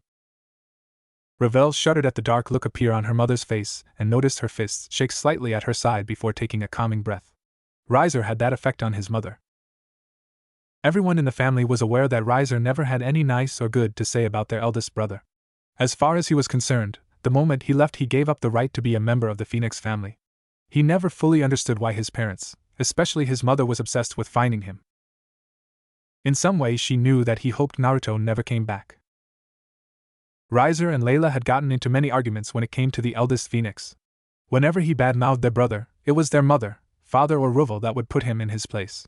It always got more heated with Layla since many were aware that Naruto was the pride and joy of the Phoenix family. That boy, Layla said, clicking her tongue through her teeth before she huffed a little in annoyance, and put it in the back of her mind. Ravel, honey, do you think you could lend us a hand? she asked politely and keeping her frustration towards her third son in check for now. She would be having words with him later one. Ravel thought it over briefly before shrugging her shoulders and giving her mother a little nod, which in return got a big smile from Layla and a small kiss on the forehead. Your brother Ravel will be here in a few moments.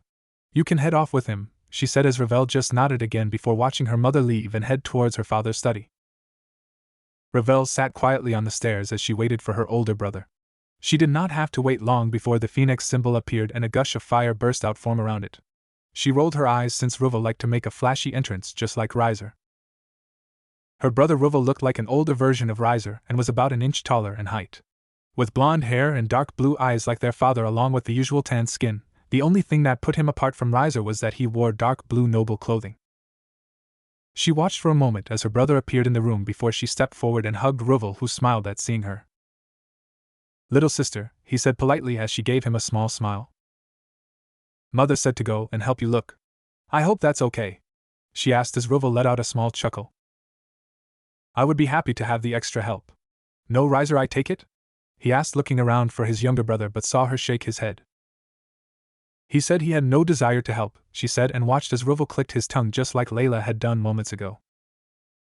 Our brother can be a bit of a baka, can't he? He said, making her nodded profusely before looking around and behind him. Where is Sister Conan? She asked as she looked for her sister-in-law and brother-wife. Her brother's wife married into the family 50 years ago from the Abaddon family. She was born out of wedlock from the head of the Abaddon family and left when she was of age and became a maid for the Phoenix household. For Ravel it was love at first sight. They married soon after and welcomed their daughter into the world 5 years ago. She is at home with Reina. She has been feeling a little under the weather, so she is going to stay at home while we look, he told her as Ravel nodded. Reina was Ravel's 5-year-old daughter. Well, we will let mother deal with him. I believe we need to go and find our doofus of an older brother and bring him home, huh? He said politely, nudging Ravel, who laughed at the tone he spoke in before they both disappeared in the Phoenix Seal. Gremery Estate. Graphia sighed as she just finished her rounds for the day and headed back towards the bedroom she shared with her husband. She had just put Millicast to sleep and was looking forward to have her body soaked in a nice warm bath. Entering their room, she quickly undressed and folded her clothes into neat piles while doing the same for her husband's clothes, which were left out on the floor. She turned the tap on and added the necessary bubbles as she prepared herself for her bath. She undid her braids and let her silver hair fall natural to the ground, stopping just above her knees. As the water ran, she just stood and waited completely naked while dipping her foot in the water to check the temperature. A routine she had done for as long as she could remember. She sighed happily as the temperature that hit the soles of her feet and gently submerged herself. 5 minutes later, she lay comfortably in the bubble-soaked bath as a delightful hum came from her lips, enjoying the warm water soak her skin as she washed her arms with the soapy water. As she soaked in the warm bath, her minds traveled to the past years that she had spent with the Gremery family, who she could now call her own. They had been welcoming towards her, and the marriage between her and Surzex had been a godsend to not only the family but the devil community. She remembered that day well and was a fond memory that she would always remember. That and the birth of her son. Graphia Lucifuge never had much to regret. She was a by-the-book devil who followed the rules and only disobeyed them when she believed it was harmful to other and people she loved. She didn't regret leaving the Lucifuge family since it gave her a better life in the end. She didn't regret being the maid of the Gremery family because she got to see her family every single day and help them in any way that she could. She didn't regret marrying her goofball of a husband even if he acted like a child most of the time. But the one thing she did regret and still haunted her to this day was the way her relationship ended with Naruto Phoenix, her first love.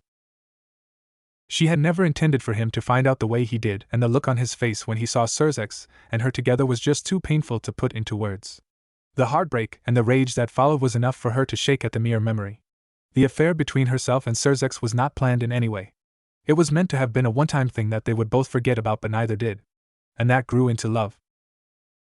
The fact that she and his best friend had betrayed him in the bed that she and Naruto had shared for so long and made love in many times always made her guilty, and the home that he had built just for them that they could one day build a family in. That had been burnt down in the wake of his rage when he discovered their betrayal. While she thought back, the idea of a family with Naruto had always tempted her and made her smile. The idea of having little blonde-haired and silver-eyed sons and silver-haired and blue-eyed daughter were enough to make her heart soar. While they were nice thoughts inwardly, she had always felt as if a part of her knew it would never happen. She still remembered one of the last intimate moments she shared with Naruto. It had been similar to how she was now. She had been lying in the bath when he came in and gave her one of the famous smiles of his that were enough to make most women quake at the knees. He had then taken her foot and then washed all up her body with the sponge before she had forced him into the tub and made love to one another. Naruto had always been an amazing lover. It was only the next week that it had all fallen apart. It was something she would always regret for the rest of her life. She hated that she strung him along like she did, but she couldn't deny her heart any longer. It wasn't fair on her or on Naruto. She loved Naruto, but she was in love with Surzex. Her betrayal towards him was almost legendary in itself, and was kept very quiet among the 34 pillars, with only the lords, ladies and heirs at the time being aware of what happened. Even her sister-in-law Rias did not know the story, and for that she was thankful. The truth about what happened between the three of them was kept very secretive, and only a select few knew the real story. If word had gotten out that the strongest queen and the current Lucifer had betrayed their closest friend and love in such a way, it would have had disastrous effects on their families and on stability of the underworld as a whole. She did not want to be sent cold looks from the red-haired girl, or the younger devils like she got from Seraphol and Lady Phoenix. She had once been very close to both of them, but now Lady Phoenix despised her, and with good reason, while Seraphol would only tolerate her when at meetings or social gatherings. At meeting for the Four Satans, Seraphol had made sure Surzex knew not to bring Graphia along. She winced at the thought of Seraphol as her left hand traced along a scar along the left side of her stomach. One she received when she made the mistake of challenging Seraphol for the title of Leviathan. The two had been on equal footing with one enough in terms of experience and power, but Seraphol's rage at what they did to Naruto made her unleash all her rage and frustration onto her. While narrowly being defeated, it did send Graphia to the hospital for 2 weeks, and had gained the scar in the process. Surzex had been angry towards Seraphol, but one mention of Naruto's name, and he backed off. Despite having defeated Naruto by the tiniest of margins, they all knew that Surzex secretly feared Naruto. The Phoenix's rage was not something he ever wanted to experience again, and he could have sworn that their battle took many years off his life. It did, however, give him a large burn-like scar permanently etched onto his chest, which remained a symbol of Naruto rage and his deceit. Their group that once consisted of 6 friends was now so broken she did not see any chance of it being put together.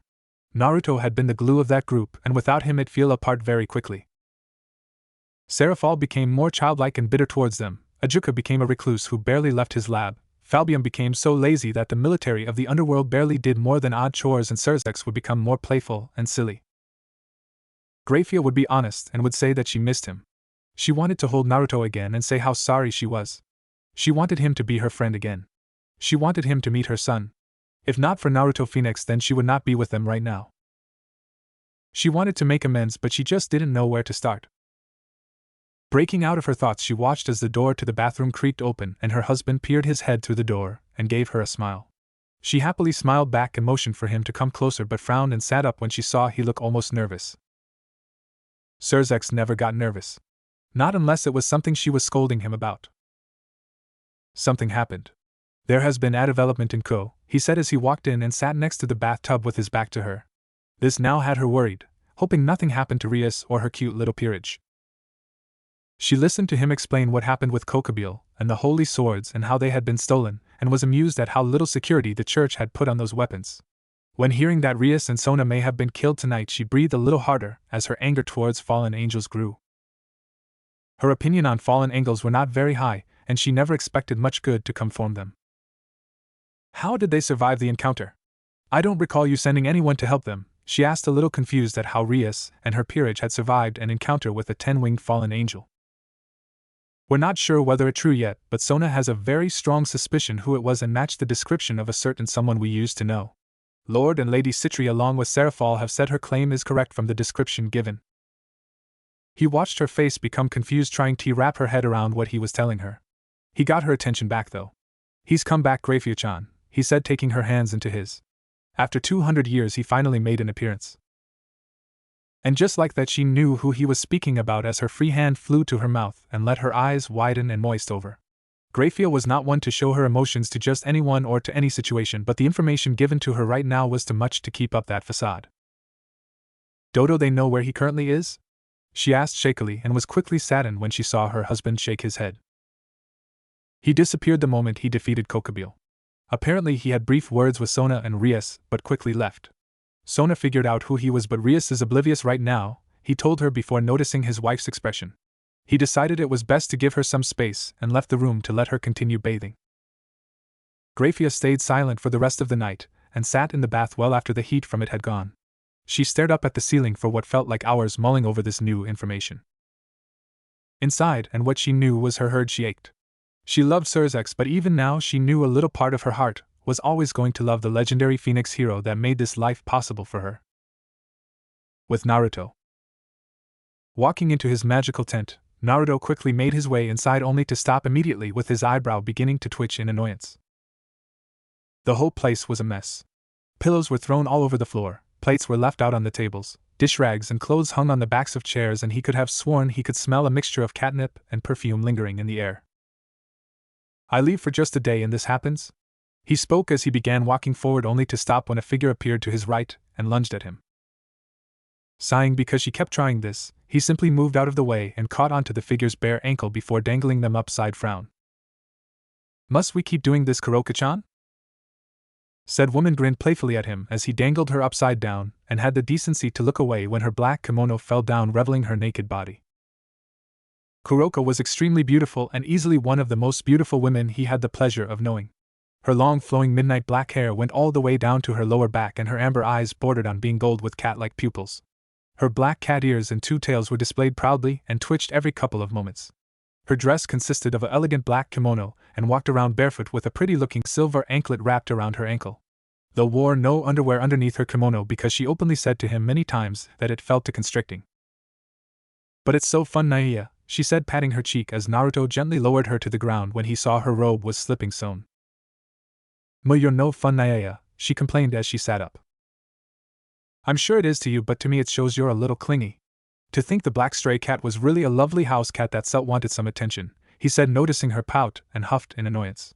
She stood up and walked over to one of the couches where she lay on her front and dangled her feet in the air as she watched Naruto change clothes. After meeting her a few days ago, he had gotten to know the woman pretty well since she had nowhere else to go. She was a Nekashu, a very rare and endangered special of Nikomata, and was a reincarnated devil with 2 bishop pieces. She was on the run because she killed her king after finding out what he planned to do to her younger sister, who she unfortunately had to leave behind after becoming a wanted criminal. He was a little impressed that she earned a SS class status, since very few strays had ever managed to do so. She was hesitant at first to stay and did try to attack him briefly, but she found herself quickly subdued. After finding out who he was, she realized that despite being strong in her own right, next to Naruto, she was greatly outclassed on multiple levels. But then Naruto told her he cared little for the person she killed, stating he was a bastard from the few times he met him, and he probably would have done the same thing if his siblings were threatened like that. He told her he was no going to hand her in by any means, but told her not to attack him again because he would not be as merciful next time. Kuroka was taken back a little, but she could see he was being truthful. With nowhere to go, she asked if she could stay with him, and Naruto saw nothing wrong in it. It would be quite nice to have a travel partner. Kuroka knew she would be safe with the blonde devil. "I think I saw your little sister earlier, by the way," he said, getting Kuroka's attention. "Amber eyes, small in stature, white hair?" "That's my Chiron. She is well, Naya?"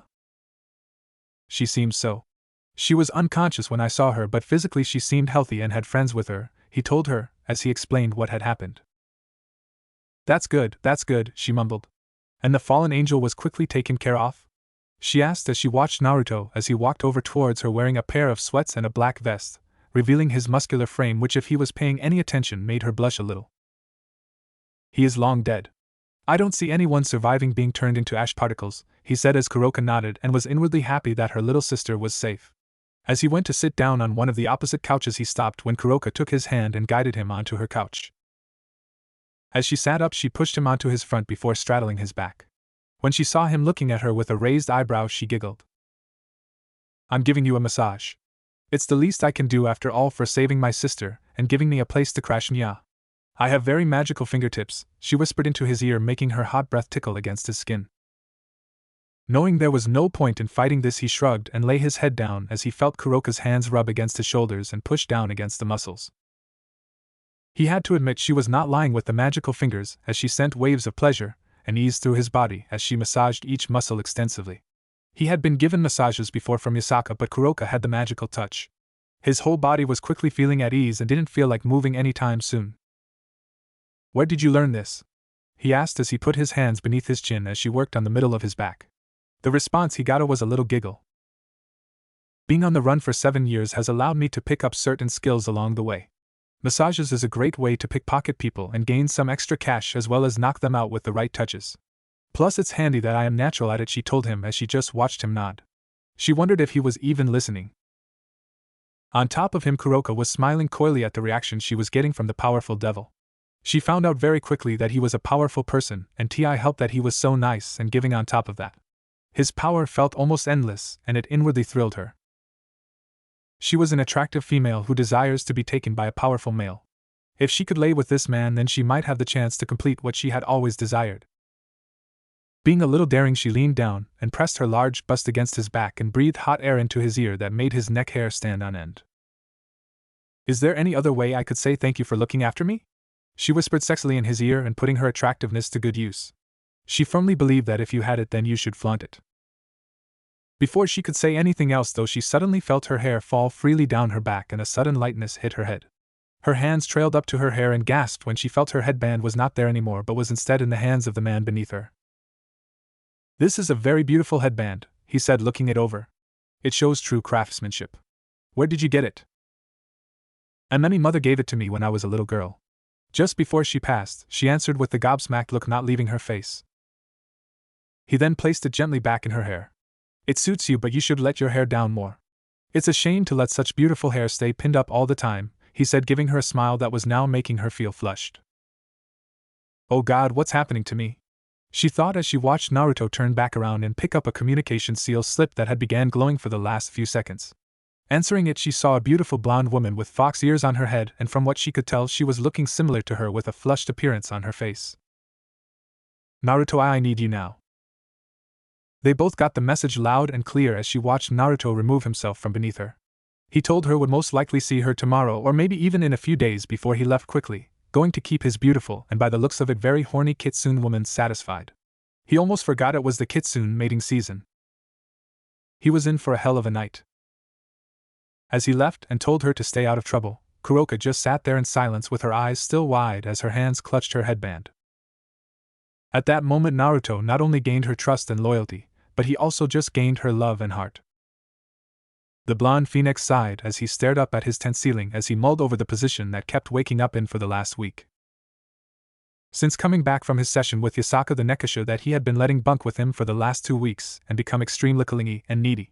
When he came back, he was greeted to a very naked Kuroka lying in his bed, waiting for him to return with a very sly and sexy look on her face. It didn't take a genius what she wants from him, but he turned her down on the account that they had barely known one another, but it didn't stop her advances. Oh, was he tempted, but 200 years of learning restraint had finally paid off. So during their free time he got to know Kuroka and learn as much about her as she wanted to let out. Her favorite color was amber. Her favorite food was sushi, which was not much of a surprise. She loved wearing kimonos but hated wearing underwear since it made her feel too constricted. She was 23 years old and even admitted to him that despite her flirty personality and constant sexual teasing, she was still in fact a virgin and was waiting for that special someone. Now, though he was lying in his bed with a pair of silky smooth arms wrapped around his chest with 2 extremely soft and bouncy mounds pressed hard against his chest. They were so warm he really wanted to just stick his head there and let them lull him to sleep. Soft purrs came from the black-haired girl as she gently slept, letting soft and cute snores come from her when she wrinkled her face. Like any cat, she seemed to gravitate towards anything that was warm. Given he was a phoenix, it didn't take long until she kept creeping into his bed every night. He tried to wriggle out of her grasp, but her arms quickly locked around his chest, stopping him from moving, as well as moving her face up his body and settling in the crook of his neck. Every morning, he whined in his head before he shivered when Kuroka unconsciously licked his neck with her tongue. His restraint was only so big, and if she kept up these actions it would definitely end with him taking her right then and there. "She doesn't make this easy," he muttered before grabbing one of the large pillows his head rested on and slowly managed to switch himself with the pillow.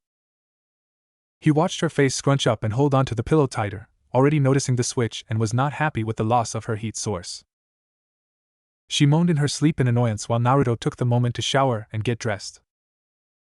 Thanks to heating ruins he placed on the water supply, it always came out warm from the tap or shower head. A renewal ruin was also placed on the tank so he never ran out of water. That would have sucked big time. Hygiene was always something he was taught to care greatly for, plus girls loved men who smelled nice. Once he was changed into his day clothing, he went to the kitchen and began making breakfast. In 200 years of being on his own, things like cooking and cleaning was something he desperately needed to learn, especially cooking. While he could make a decent meal and was very good with the basic stuff, the complicated the meal to more time and tries he would have to put in.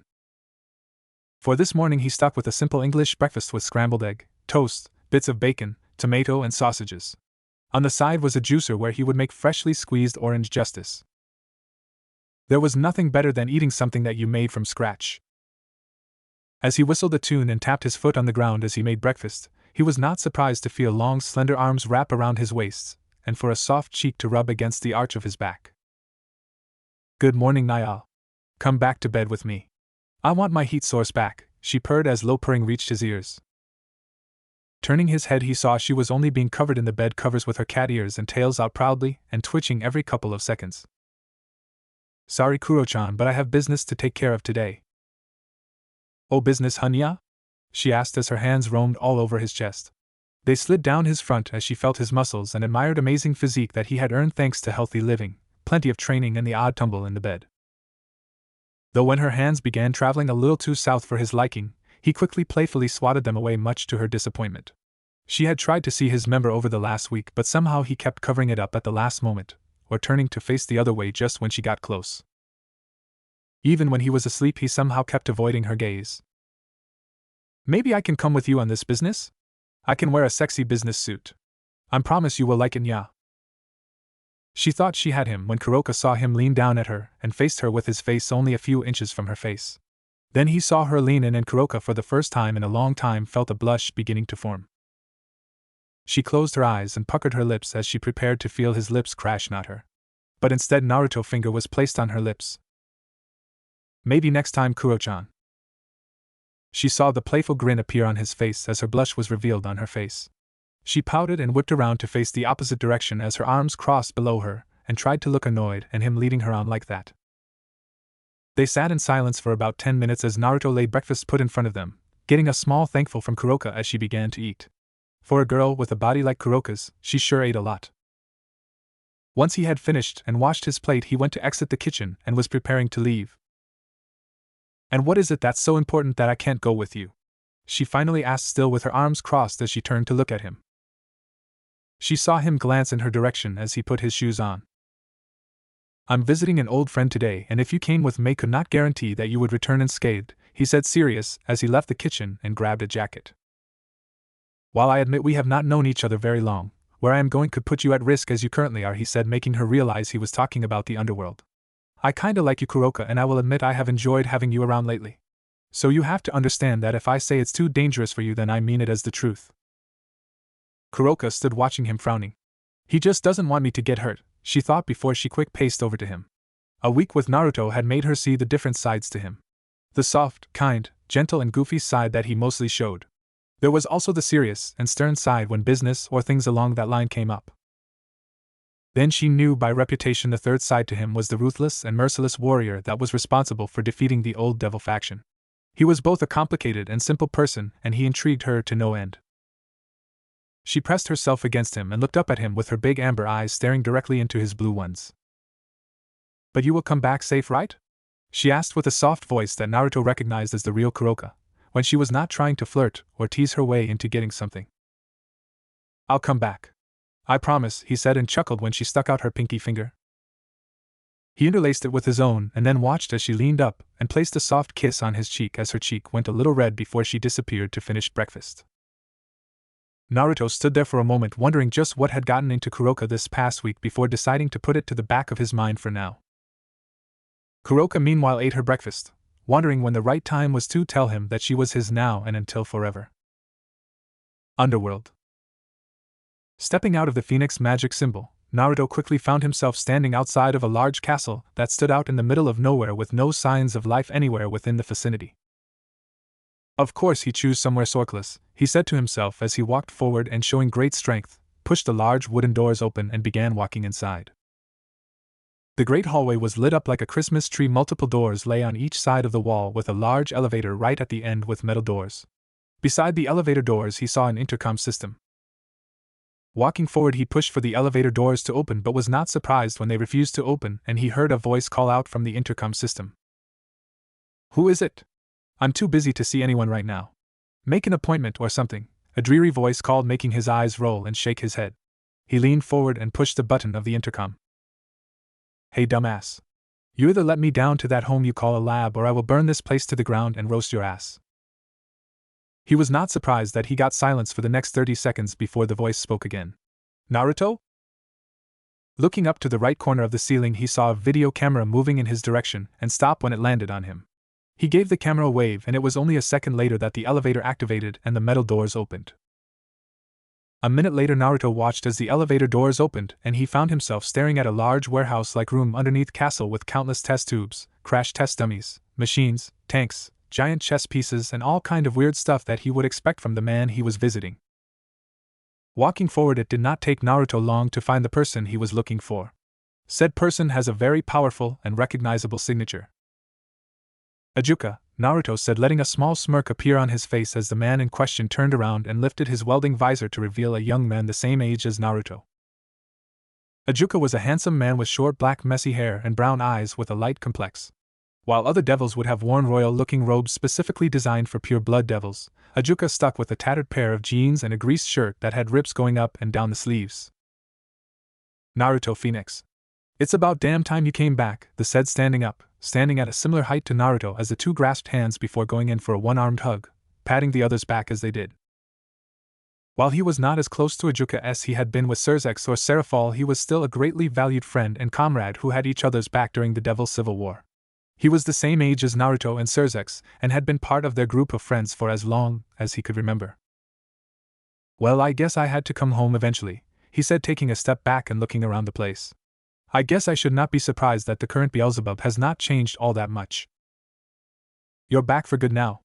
I can name a lot of people that would be very happy with that." "Not quite home yet," Naruto said, watching Ajuka's face fall slightly. "I'll be coming home soon, but let's just say I have a few loose ends I need to tie up first. I'm actually here because I need something from you." Ajuka's eyes shot up in surprise. The last he checked, Naruto never asked much from anyone. Normally it was the other way round. Looking at Naruto curiously, he asked, "What did you have in mind?" Naruto pointed to the desk that Ajuka was working on and picked up a king chess piece as he held it out in his hand and examined. That alone gave Ajuka an idea of what his old friend had planned. "Well, I have heard about your creation of the evil piece system back when it was first made. Hats off to you for that one, by the way," he said as Ajuka mock bowed and motioned for him to continue. "I am coming to ask if you wouldn't mind creating a set of evil pieces for me?" "You serious?" Ajuka asked skeptically before Naruto nodded. "Why now of all times?" "Let's just say I have met some people in my time away and I would like to have them around in the underworld with me when I come back." Ajuka just stared at him for a moment before he shrugged. "Sure, why not," he said before motioning for him to follow him through the lab. "I actually already have a set created you for back when they first created. The first sets I ever made were mine, yours, Serafal's, Falbium and Surzex. You're the last of the 5 of us to come and collect his set." Naruto just nodded as they arrived at some kind of large locker system spread across an entire part of the underground lab.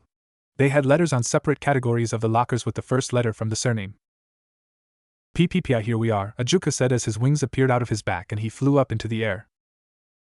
Naruto watched him open one of the lockers and take out a small chess board which he could see had the phoenix symbol on the front of it. He watched Ajuka blow the dust of the top of the evil piece set, and showing just how long it had been there. He then came back to the ground. "You want me to explain how the system works?" he asked as Naruto nodded. Though he had a brief understanding, it would be better to hear it from the guy that made it, and was the reason the devil population had managed to increase over the years. Each piece has a corresponding value, and these values are used to determine which piece may be used to reincarnate someone. Their strengths, talents, and skills play a large role in determining their value. Different evil pieces cannot be used together. Evil pieces can also be exchanged between top-class devils with peerage, and only a high-class devil and above can have one. "I'm safe then," Naruto joked as Ajuka rolled his eyes. "You will take the king piece," he said, showing Naruto a golden-colored king chess piece. "You have 1 queen, 2 bishops, 2 rooks, 2 knight, and 8 pawns. Though the more powerful the person is, the more pieces they take up. Rooks are worth 5 pawn pieces, knights are worth 3 as are bishops, and the queen piece is worth 9. Naruto nodded as Ajuka handed over the chessboard and Naruto looked over at the evil pieces that were tucked away inside the board. To use them, just sit them down and say the reincarnation words and then press it against their chest. Sounds easy enough, Naruto said as a thought came across him when his thoughts went to a certain stray cat. Hypothetically, would it be possible to bring in a person who already has an evil piece within them but is no longer part of a peerage? #2. Ajuka looked at him oddly. It sounds like you're talking about a stray devil? He asked, but Naruto just looked at him, waiting for an answer. Ajuka sighed before scratching the back of his head. It's possible if the correct situation is met. If said reincarnated devil has been released from the peerage, then it is possible. Another way would be to just trade the pieces that it took to reincarnate the person and give your free pieces to the high-class devil. What if that devil was dead? He asked in all seriousness, and saw Ajuka narrow his eyes slightly and look his friend over. It was an odd thing for him to ask, but he answered it anyway. If the devil died, then the piece or pieces will still be active within their body. However, if another devil wants them to join the peerage, then all they would need to do is do the natural ritual. The old pieces will be replaced with the new pieces. As long as they're not part of a major house, then it shouldn't be a problem. Naruto nodded and clutched the evil piece set closely. That was what he had hoped, and it would not be as much as a problem as he thought. The only problem he could see would be the family of the devil that she killed wanting her head. But if that matter appeared, then he would sort it out. The devil she was linked to was a piece of shit as far as he was concerned, and the underworld was better off without him. You staying here long, or are you leaving right away?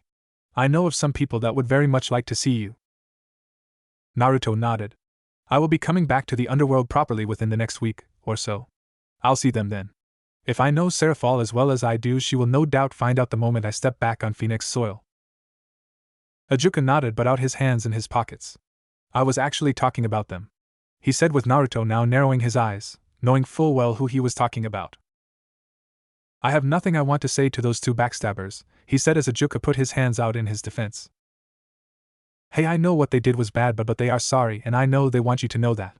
Grafia especially, he told him, but Naruto just continued to glare at him. Did you know they named you Milikas's godfather? That made the glare Naruto was giving him to soften, but he shook his head. It doesn't matter. If either of those two dare to try and speak with me and tell me how sorry they are, then they can kiss my ass for all I care. Ajuka gulped as he felt the temperature go up slightly.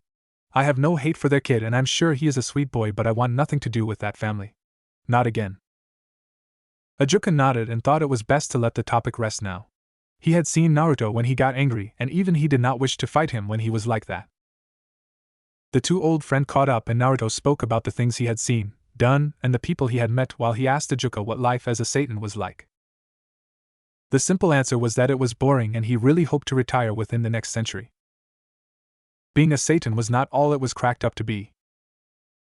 Later that day, Naruto returned to his temporary residence just in time for dinner, as H quickly smelt the delicious aroma of dinner waft towards his nose as he got closer to the tent. Smiling at the thought of having a nice, warm dinner, he quickly frowned when he felt two other presences inside the tent. He didn't recognize either of them, and that worried him somewhat.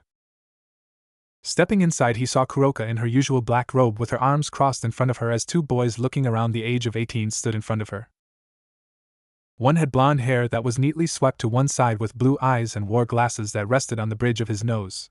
He wore a smart-looking business suit with a sword that made his senses go haywire over.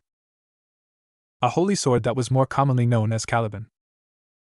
The other was a man with monkey-like features with dark hair and black eyes. What stood out about him was that he was wearing Chinese armor that dated back to the Three Kingdoms era of China and wielded a dark red staff that was draped over his shoulder. Vala wants us to unite now, Kuroka. His betrayal to Azazel will commence soon, and he will need us all there with him, he heard the blonde boy say in a soft voice. The busty redhead Gremory girl and her peerage met him when he introduced himself to the security. They have been a little on edge about him since they found out he has Albion.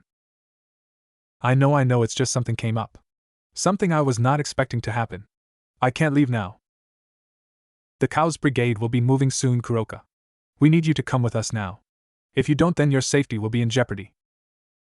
Kuroka nodded to them, but now noticed Naruto looking towards them with a serious look on his face. Naruto-kun, she said happily, almost forgetting they had company.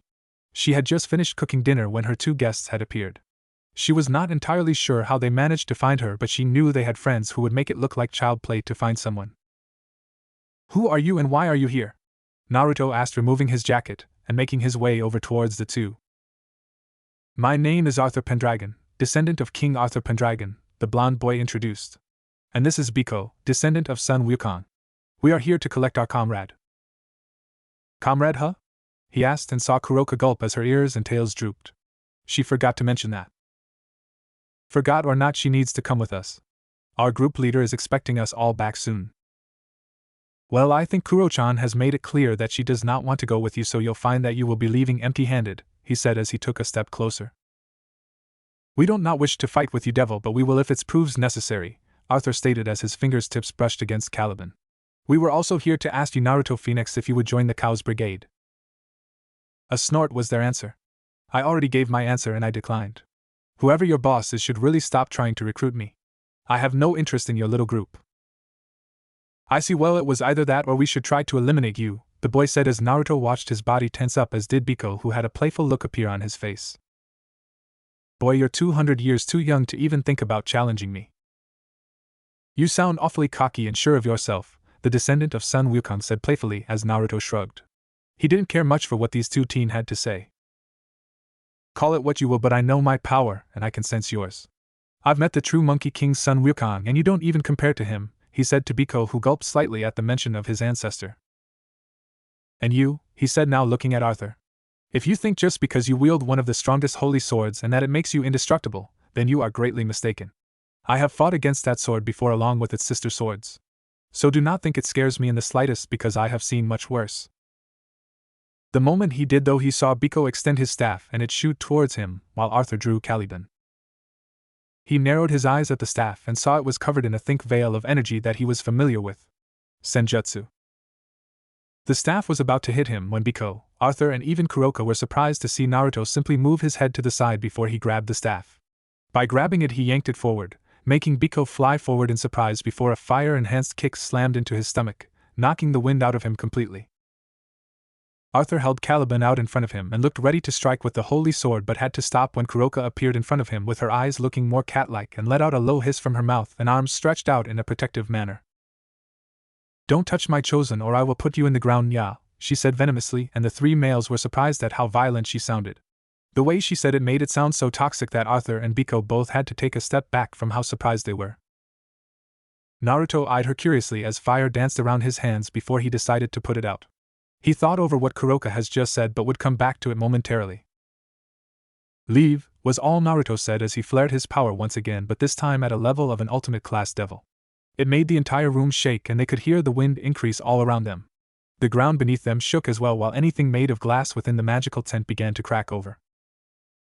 Outside, the trees looked ready to be blown away while the sky darkened as clouds began to form tornadoes in the sky. Yet the temperature, instead of dropping, only increased and made the two members of the Cow's Brigade begin to sweat. Not saying a word, Naruto and Kuroka watched a magic seal appear beneath Biko and Arthur and teleported them away. Once they were gone, Naruto powered his aura down and everything returned to normal. Kuroka stood there looking a little shaken up and turned to look at Naruto, who was still standing behind her. When she did, though, she saw his eyes were narrowed and were looking at her as if waiting for answers. "Explain right now, Kuroka," he said to her in all seriousness. All she could do was nod her head. After spending 5 minutes of cleaning up the tent after Naruto flaring his power made a big mess within it, Naruto now sat in front of Kuroka with his arms crossed while Kuroka shuffled nervously in her seat. "They found and recruited me about 6 months ago," she explained. "I was found by Arthur in rough shape and he took me to a small base they had set up with the rest of their team. They healed me and explained what they were doing. I admit I was interested in what they were offering, and their team or faction as it were are a little different from the rest. They don't follow the Cow's Brigade's roles per se, but it sort of links into it. Going on adventures all around the world, fighting strong people, stuff like that. The leader of this group in particular is kind of a fight nut." "Who is he?" he asked, narrowing his eyes. "Vala Lucifer," she said, and noticed a low hum come from his chest as he clenched his fists. "He also happens to be the wielder of the Divine Dividing." Naruto nodded. "It just means I'll have to use more force to put him down," he thought. He did not trust any member of the old faction, especially not the old Satan families. All the ones he met were all the same. Power crazy and only desired the power to rule and hurt people. He doubted this Vala was any different from the rest. His goal is to fight the true dragon. He thinks because he has the divine dividing that contains the white vanishing dragon that it gives him the ability to kill the true dragon. He wants to prove his strength to everyone. Naruto though snorted. The true dragon. The boy is delirious with power.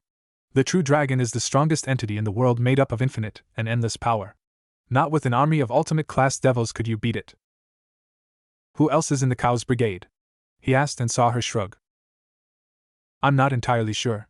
In the Vala team other than Vala, Biko and Arthur, the only other person I met was Arthur's little sister Le Fay. She is a practicing magician who is hoping to be as strong as her ancestor Morgan Le Fay. No one else? Nothing more of importance? What about a leader behind this Cow's Brigade? Who put it together? He asked, and she shook her head negatively. The factions, as you could say, don't really associate much with each other. They do their own thing, she said thoughtfully. Leader-wise, though, I'm afraid I don't know. Whoever it is, only Vala knew who it was. When we asked, he just said in due time, and that we would have to wait. Sighing, Naruto just nodded while scratching the back of his head. It was a start at least. If this Vala Lucifer was in any way connected to the old Satan faction, then as far as he was concerned, the boy was as good as dead along with any other members of the old faction that dared to show up. It was not a lot of info since the Cow's Brigade obviously did not want to reveal too much to new members too quickly, but it was a start. At least now he knew that 2 descendants of Arthur Pendragon and Morgan Le Fay was involved, as well as a descendant of Sun Wukong. Alright, well, it's a start at least, he said before he leaned forward towards Kuroka and motioned for her to lean forward too. Now why don't you explain what you meant by your chosen? Quickly he saw her face heat up and gulped slightly as Kuroka fidgeted on her seat, avoiding eye contact with him. His hand came up to her chin though, and gently made her look at him. Please explain, Kuroka-chan. What did you mean? She bit her lip and saw she was trying to nuzzle her face with his hand that was still resting on her chin. It was very affectionate as well, and saw her face getting more and more heated. You did this to me. You made me yours, she said gently, making him look at her surprised. I did no such thing, Kuroka-chan. We have been friendly, and you have been clingier with me, but I have never said you're mine. You took my headband, she told him, getting a confused look. Ever since I was little I said if anyone was able to remove my headband from my head, then that would be the person I would commit myself to forever. Naruto's face now looked at her with widened eyes and a jaw threatening to fall to the ground. Tu didn't know. I know you didn't, but for female nekishu is very important. We all have our ways of finding our life mates. I always knew I wanted a strong person as a mate, and I knew for a nekishu I was gifted with our techniques and abilities. So I decided that the moment a strong man was able to take my headband, that would be the person I chose as my mate and had babies with. Babies? Naruto asked, taking a deep breath. Of course. Whoever I choose as my life mate will eventually give me babies. The blonde devil just nodded. If his mother was here, she would probably be telling him to go for it, and give her lots of grandchildren to spoil. But since Kuroka was a wanted devil, he questioned how she would feel about it. He would admit Kuroka would without a doubt be a great lover, and seeing her as a potential girlfriend/life mate did draw him in. But there was also Yasaka back in Kyoto that in a way he had promised himself to. While he did not want to turn Kuroka down, he would need to speak with Yasaka first. Kuroka, though, who was still in front of him, breathed deeply and got up on the counter and began crawling towards him. Her nerves seemingly disappeared and now had her flirty look on her face. She sat up on her knees in front of Naruto and with a sudden pull removed his kimono from the top part of her body, revealing her large bust for Naruto to see. Grabbing his hand, she placed it on her, and where her heart was. This could all be yours. I won't take no for an answer. I'm yours now whether you like it or not. My heart will be yours and yours only, she said as she closed her eyes and felt his hand on her. I don't care if you already have a relationship with that Kitsune woman. I can see you two are close and I am willing to share you if need be. You're a powerful male and powerful males take on more than one woman. Make me one of them. I want you to take me and put babies in me, she said almost moaning as she guided his hand down towards her tone-flat stomach. Kuroka-chan, he said as her face came forward and captured his mouth with her own. He couldn't help but moan as they both deepened the kiss as he grabbed her and settled her on his lap with her legs wrapping around his midsection. Before we do that, he said, breaking the kiss, getting an annoyed groan from her. I have an offer to make you. He then went into his pants pocket and to Kuroka's surprise pulled out a bishop piece. He sat her back on the counter and placed the 2 bishop pieces on the counter next to her, her eyes not leaving the golden bishop pieces. I'm planning on returning to the underworld soon and I want you to be my bishop, he told her, as she still looked slightly shocked. But I can't. Yeah, you can. I spoke with the guy that's make them. If you accept these pieces, the old pieces will be removed and you will be part of my peerage. But my criminal status? Let me take care of that. You will find that when it comes to the four Satans, I have a lot of sway over them. Plus, once you become part of my peerage, you are under the Phoenix name, meaning they can't touch you. If they dared, then I would just send them packing, he said, grinning at her before he turned away and headed out. Wait, where are you going? She asked in confusion. So much had happened this evening that it felt like her brain was going to burn out. A guest is here. I'll be back in a moment. Think over my proposition and I will think over yours, he told her, and she just nodded dumbly. Outside, Naruto stood facing forward. A second visit. What is it this time? He asked as Azazel appeared before him with a serious look on his face. Something that will take your interest. 3 days later. Kateria, please don't do this, Sarah Fall shouted as she stared up at a brown-haired woman wearing a revealing top and wore glasses over her eyes. A pair of devil wings were flapping in the air behind her, keeping her elevated while she sneered down at Seraphal and the group that was amassed around her. The reason Seraphal was there was because she and Sirzex Lucifer, who stood beside her with his wife Graphia, were currently representing the devil community, as a meeting between the three factions was set up in order to set up a new alliance and peace treaty between the three factions. Representing the fallen angel was the general of the Grigori Azazel, who came with his ally Vala, who was a silver-haired boy in his late teens.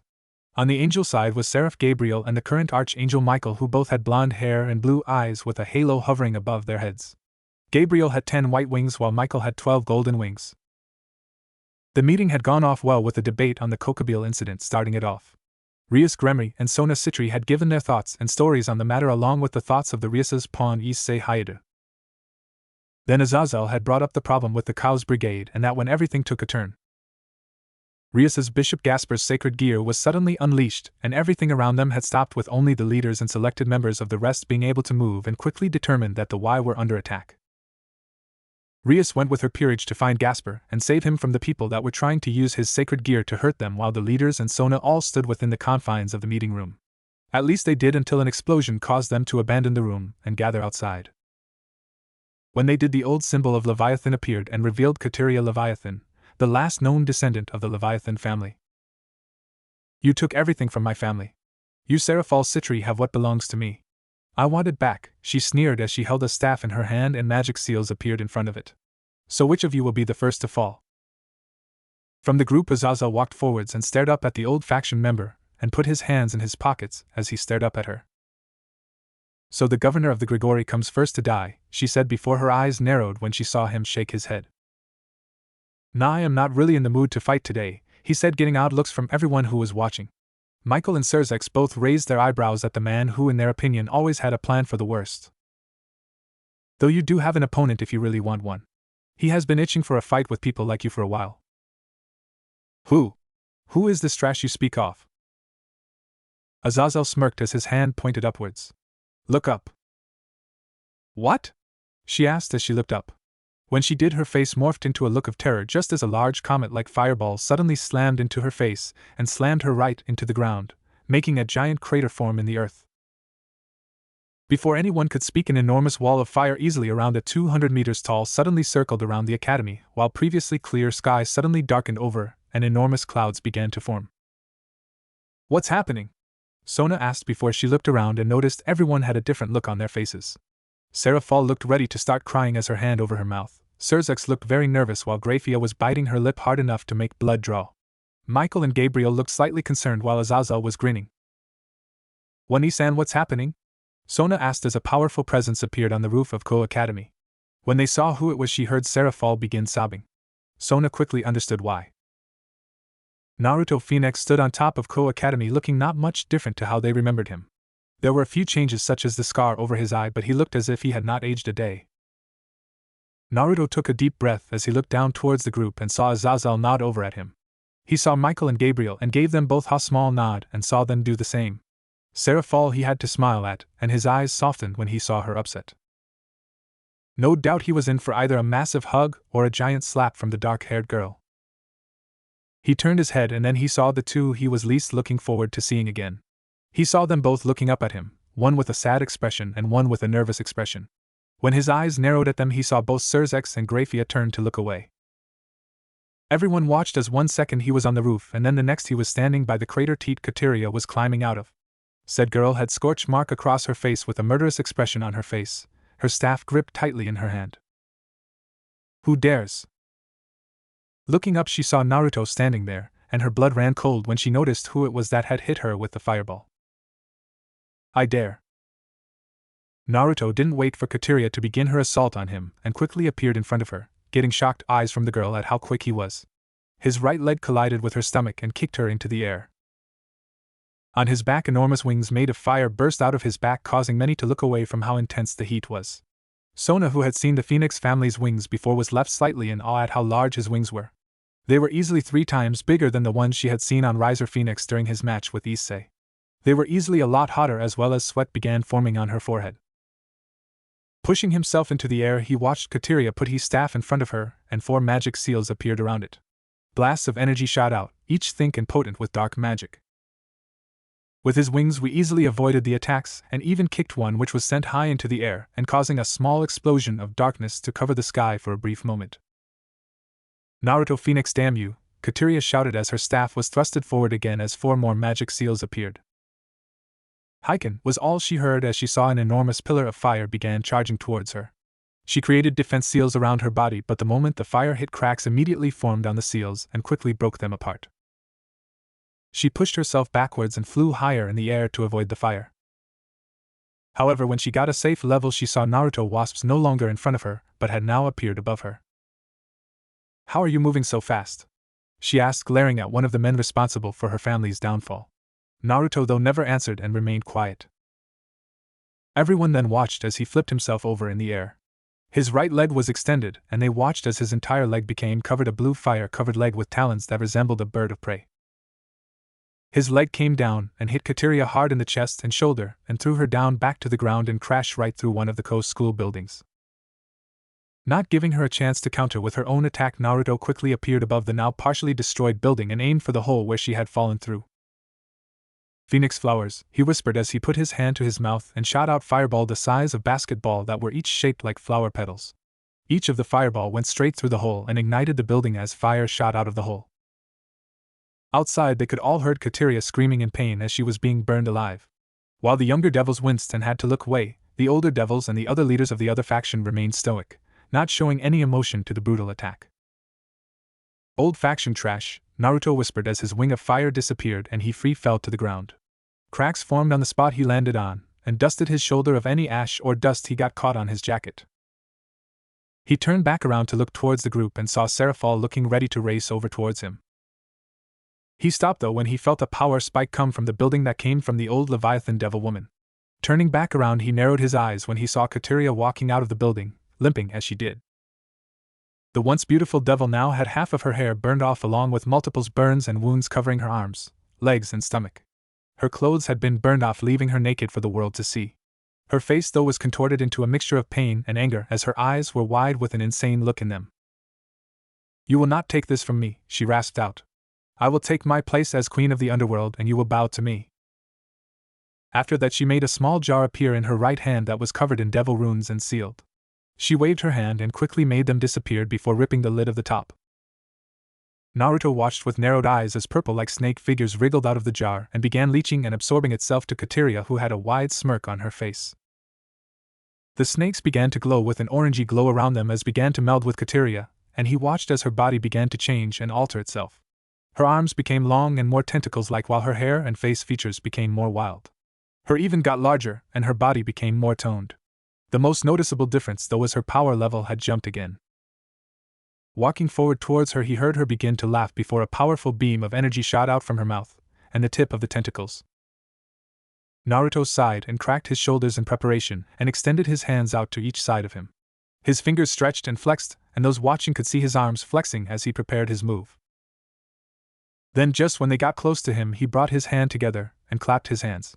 The clap was so loud as made many cover their ears, but they then watched as an enormous force of wind created by the clap blocked the beams of energy and send them spiraling away.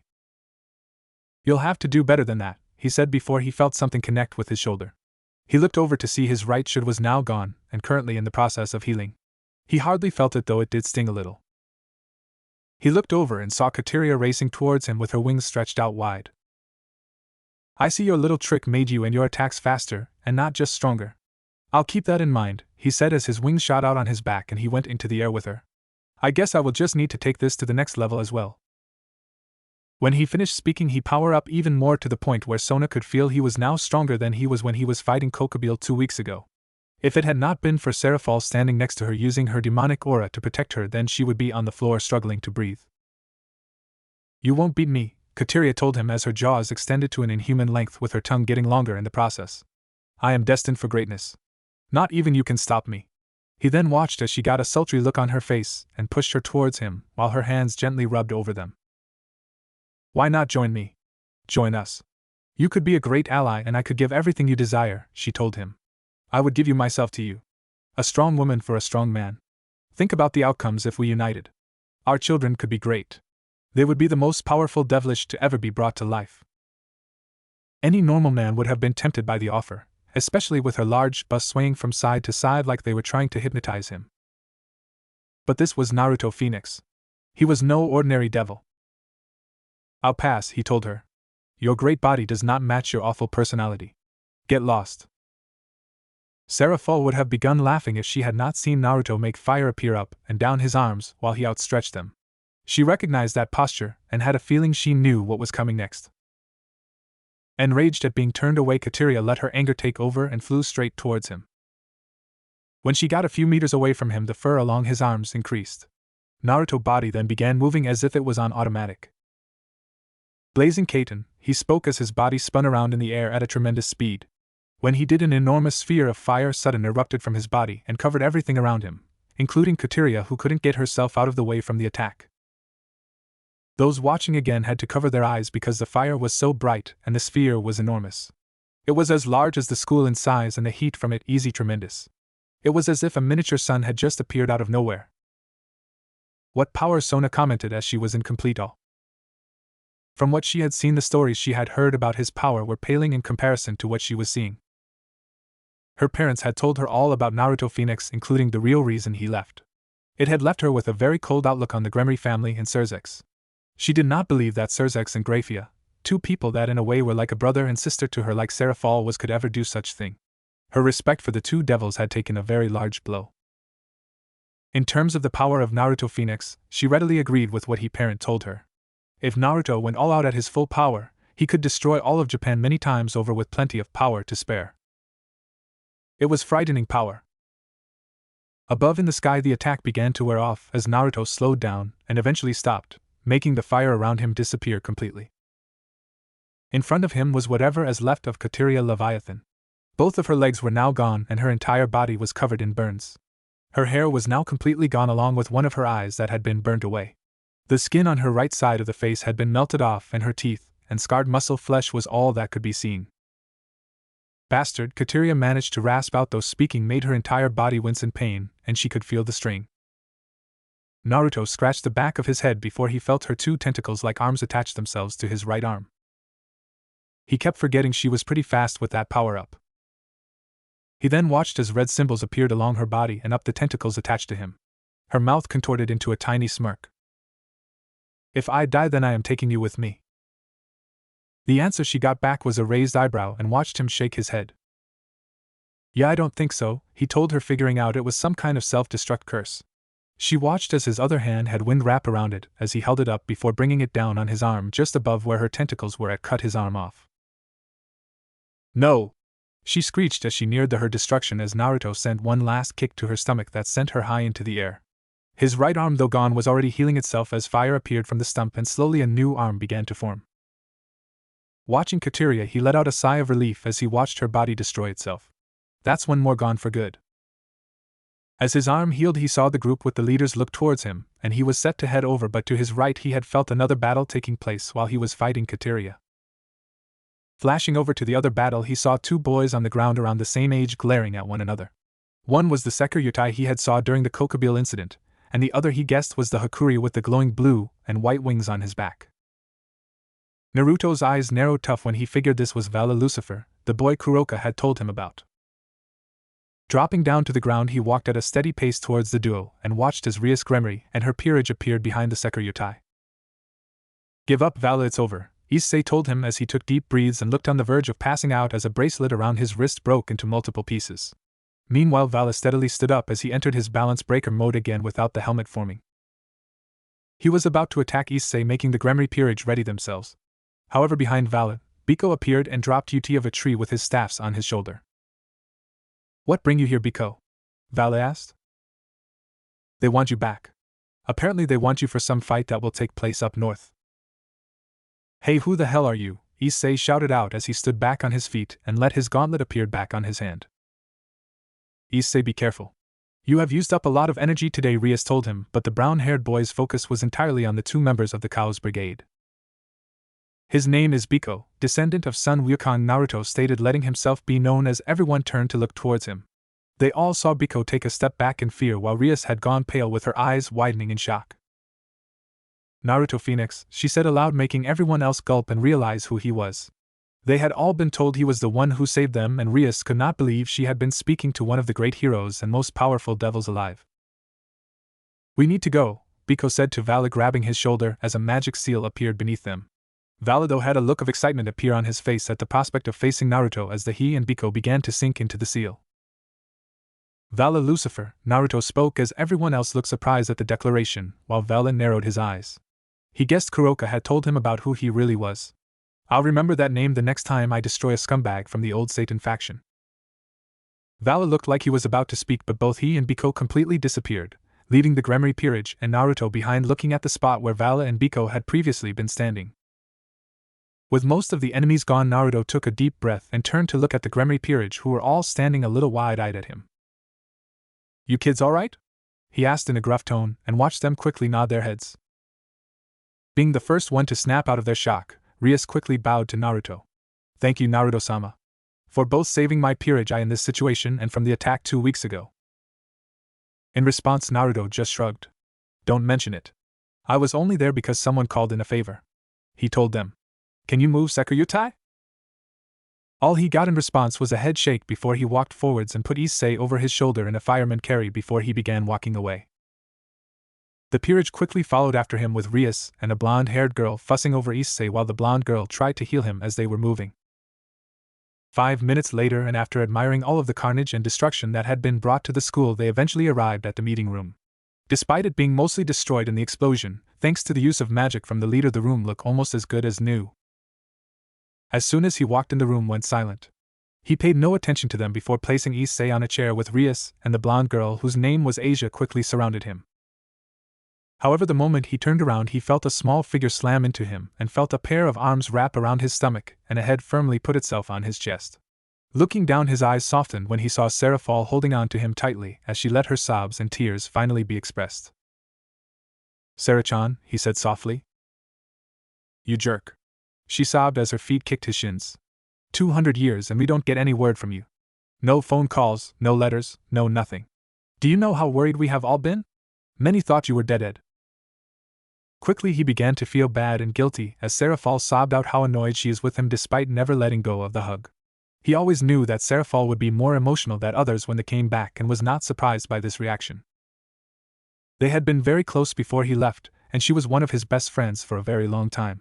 He didn't take into account how much it would affect her. Slowly his arms wrapped around Sarah Fall, and he placed his head on top of her. Sorry, Sarah-chan. You know what a baka I can be, he whispered in her ear as she nodded her head on his. Giant baka, baka, baka, she said before she placed a big kiss on his cheek and wrapped her legs around his waist while putting her head in the crook of his neck. You're not going to move from that spot for the rest of the day now, are you? He said and felt her shake his head. Thought so. That was a badass entrance, Naruto-san, Azazel commented as he pat Naruto's shoulder with a big grin plastered on his face. I always knew you had style. While my words won't be as colorful as Azazel, I agree that it was fortunate that you arrived when you did, Naruto-san, Michael said as he and Gabriel stepped forward and shook his hand and thanked him for the assistance. Well, this idiot told me what was happening and suggested that I came as backup, so to speak, he told them. I figured it was time to end my self-imposed exile. Anything with the old Satan faction in it, then I want to be there to put them away. Michael nodded while Gabriel, who was standing behind Michael, gave Naruto a flirty wink that they all saw.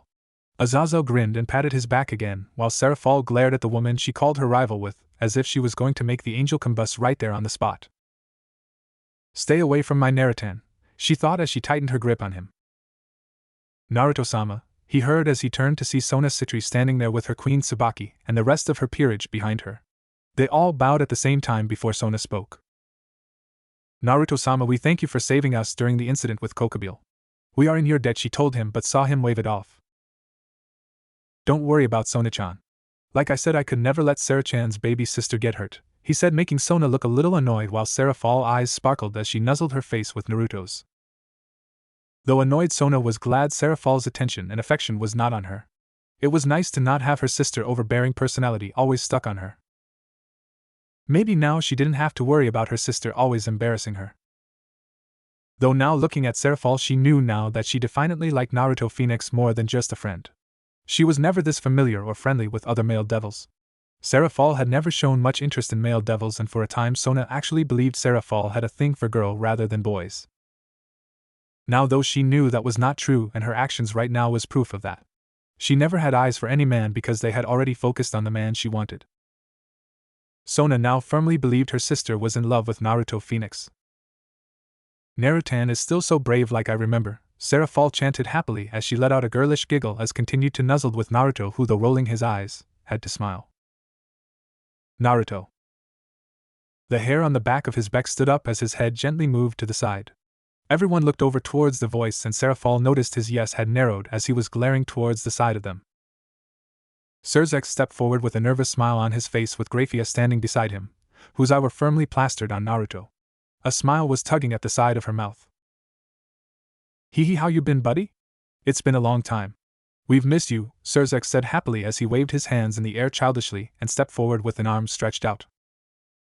Rias, her peerage, and Graphia all smiled at Surzex's friendly attitude towards Naruto. Rias, who was aware of the friendship the two once shared, was happy to see her brother reunite with his longtime friend. Everyone else, however, looked rather nervously and took a step back. The reason being Naruto's eyes had narrowed to dangerous proportions, and they felt the temperature heat up. Seraphol hopped off of Naruto and turned to tug him away from them, but Naruto walked forward towards Surzex with his right arm outstretched. Just as Surzex was about to shake his longtime friend's hand after so long, pain suddenly erupted from his face and felt the ground beneath him suddenly leave him. To every single person, they were all left shell-shocked, while the devil all looked as if hell just froze over. Naruto's first was extended with small flames flickering on his knuckles, while in front of him a hole was now in the wall with Surzex on the ground outside, having been punched out of the 4-story building. Surzex/Oni-san, Graphia, and Rias called as their devil wings shot out. Before they could move, however, they found the older Phoenix member gripping their elbows tightly and looking at them with a serious look. He looked at Rias first, who looked rather frightened before turning towards Graphia. She had not aged a day in his opinion, and was still as beautiful as ever. Her long hair was now tied in neat braids, which disappointed him. She was more beautiful with her hair down, and her body didn't look like she had had a kid. She seemed more uptight in his opinion as well, and he guessed her days of being free-spirited were long over. Graphia meanwhile stared into his blue eyes, and she could still see the sadness and hurt that she had helped caused all those years ago. He was still as handsome as always, and without a doubt he only got better over time. She was about to stretch her hand up to him, but she saw him shake his head and stopped herself. I will warn both of you now, he said in a serious and eerie tone that made them both shudder. If any of your family come anywhere near me, will roast you alive. Keep your husband away from me. The tone he spoke and left everyone knowing he was deadly serious. Rias's peerage wet to move, but one look from Naruto made them all freeze on the spot. He dared them to interfere. Do you understand? Both girls nodded. We understand, Graphia whispered as her eyes glossed over. The moment his hand let her arm go, she bolted for the wall, not wanting to let people see the sparkling tears run down her face. She still had a reputation to uphold. Why are you like this? What makes you think you can threaten my family? Rias asked, getting some of her courage and putting her hands on her hips. You cannot make threats against the Gremory family. We are the strongest in the underworld. His eyes looked at her with little recognition that inwardly infuriated Rias, even more so when he snorted. Why don't you ask those parents of yours? Your family has shamed my family enough. It won't happen again. He then turned his back to her can and walked back towards Seraphol and the other leader who were waiting patiently. He ignored Rias trying to get his attention, while her peerage tried to calm her down. I apologize for the interruptions and the scene I caused. I hope you understand, he said politely to the other's leader who nodded back in understanding. Even the higher up in the other factions were aware of what went down between him, Serzex and Grafia. Seraphol stood beside him and wanted to hold onto his arm but stopped when she saw the phoenix seal appear beneath him. You're not leaving, are you? She asked, panicked, not wanting him to completely disappear from them all again. She went to lunge at him but felt Sona gently hold her arm to keep her from making a scene. I'm not disappearing, he told Seraphol, seeing she didn't want him to go just yet. But I have some people back at home that I haven't seen in 200 years just like you. It's time I went to see them and showed them I was okay. Despite wanting more of his time, Seraphol nodded before she stuck out her pinky finger. Promise you won't disappear again? Naruto laughed before he nodded and wrapped his pinky finger around hers. I promise, Sarah-chan. If you want, you can come round the Phoenix's estate later. I have a few stories to tell which you may enjoy. Seraphol was practically bouncing on the balls of her feet and nodded happily. I will! I will! I will! She happily chanted as Naruto sent her a wink. The phoenix seal erupted in light and fire as Naruto began to teleport away. Just before he completely left, he saw Serzex stumble inside and look at him. Smirking, Naruto raised his hand and gave Serzex his middle finger before he teleported away. We are so fucked, Serzex whispered as Grafia nodded sadly. Things were going to change in the underworld and the Gremory family would be feeling it without a doubt. Underworld. This place hasn't changed a bit, he said as he looked up at the front of the Phoenix mansion. The large royal-looking Phoenix palace had not changed in any way during his absence. Beautiful roses decorated the walls of the palace in warm colors of red, orange, purple and blue, while the pillars still had the burning torches always on to guide their guests to the front door. Walking forward and walking up the large door, he grabbed the handle and gently pushed it open. He never needed a key since anyone of Phoenix blood or who was a servant of the Phoenix family was keyed into the palace, and could walk in without a problem. Anyone who tried to force their way in would get a nasty surprise in the form of being set on fire. Walking inside, he had to stop and look around at the large hallway as many memories of his childhood rushed back to him. He had taken his first steps in this hallway, and remembered waiting on the large staircase for his parents to come home with his little brother Rivel. On the side, pictures of their family littered the tables and cabinets, with a large painting of his parents settled on one of the wall, looking happy and very in love. His parents were actually both from the Phoenix family, but were not siblings or cousins or anything like that. They were cousins twice removed. His father was part of the main branch of the Phoenix family, while his mother was part of the branch family. It was not uncommon for family members to marry other members of their family. A lot of the other devil families did it, including Seraphol parents Lord and Lady Citri, who were second are cousins as well. The only different he knew of was Lord Gremory and Lady Gremory, who was originally from the Bale family. Who are you? He heard as he turned to his left and saw a younger version of his mother standing there in a pink dress with her hands on her hips. She had a pink fan in her hands and was staring at him intently. The resemblance was uncanny, and it was then that he realized this was his little sister Ravel he had heard about. Why are you staring at me? She asked, feeling a little nervous from his stare. He quickly shook his head and smiled at her. I'm sorry, Ravel. I'm just a little shocked as how much you like our mother. The resemblance is quite uncanny, really, he said as he took a few steps closer towards the confused-looking girl. Our mother? She said, looking him over, and the gears in her head began to click and she began to realize who this man was. She dropped her fan in surprise, only for it to be caught by Naruto before it hit the ground. She looked up at him with wide eyes. You know, I always wanted a little sister, so you can imagine my disappointment when our parents came home with Rivel, he said, making her chuckle a little as her face became scrunched up and her lip began to shake. You're Naruto. You're my big brother, she whispered as Naruto placed his hand on top of her head and placed his forehead on hers. I am. And I'm sorry it taken me so long to meet you, Ravel-chan, he said soothingly, and saw her nod her head before she leaned into him. Understanding the gesture, he wrapped his arms around Ravel and brought her in close as he smiled at finally holding his younger sister in his arms. He felt her grip his shirt and sniffle a little. He wondered just how much his parents had told her about him. Ravel, who are with? Lord Phoenix asked, appearing as he came down the stairs before stopping when he saw Naruto look up at him with a smile, still with his arms wrapped around Ravel. My son. Hey Dad, Naruto said as his father briskly walked down the stairs and hugged his son tightly, chuckling in happiness while Ravel was caught in the middle of them. Not that she minded though when she felt her father bring her into the hug and felt herself smile. Her father was not usually a very affectionate man, and was normally quite a serious person. Though everyone in the family knew he had a softer side to him, especially around Ravel. Lady Phoenix had joked he was like a squishy marshmallow when he was with his daughter. "My son," he said, extending his arms and getting a good look at Naruto. He could see his son had definitely taken after his mother more in terms of look, but he saw hints of himself in there along with the matching serious side that both shared. He frowned, thought the scar that was over Naruto's eye, and knew his son must have met someone pretty powerful to have been able to leave a mark on his body. "It is good to have you home at last. This house and this family has missed you dearly." "I have missed you too, Dad. I'm sorry it took me so long to come home, but I hope you understand why I left in the first place," he said with Lord Phoenix shaking his head dismissively. "We all understood the reason. Though we wish you could have kept in contact with us or at least let us know where you were and how you were," he said sternly, making Naruto chuckle nervously and scratch the back of his head. "But you're here now and I guess that's what counts," he told him with Naruto smiling and nodding towards his father. "I should go and inform your brothers that you are home. I'm sure they will be eager to see you." "I would like that. Is Mother around?" Naruto asked and saw both his father and Ravel nod. "She's out in the gardens. I'll go and take you there," Ravel told him as she took his hand excitedly, and led them away while Lord Phoenix went to his office to make a few calls. Naruto walked at a quick pace as Ravel dragged him behind her, the happy and teary eyes still on her face as they exited the large palace and found themselves outside in the Phoenix Palace's enormous garden. Just in the distance they could see Lady Phoenix happily walking through the garden as she admired the beautiful flowers that made the Phoenix estate so beautiful and famous. "I'll go tell her while you walk over to us," Ravel said, not leaving him with room for argument before she flew over towards Lady Phoenix while Naruto walked at a slow pace towards them.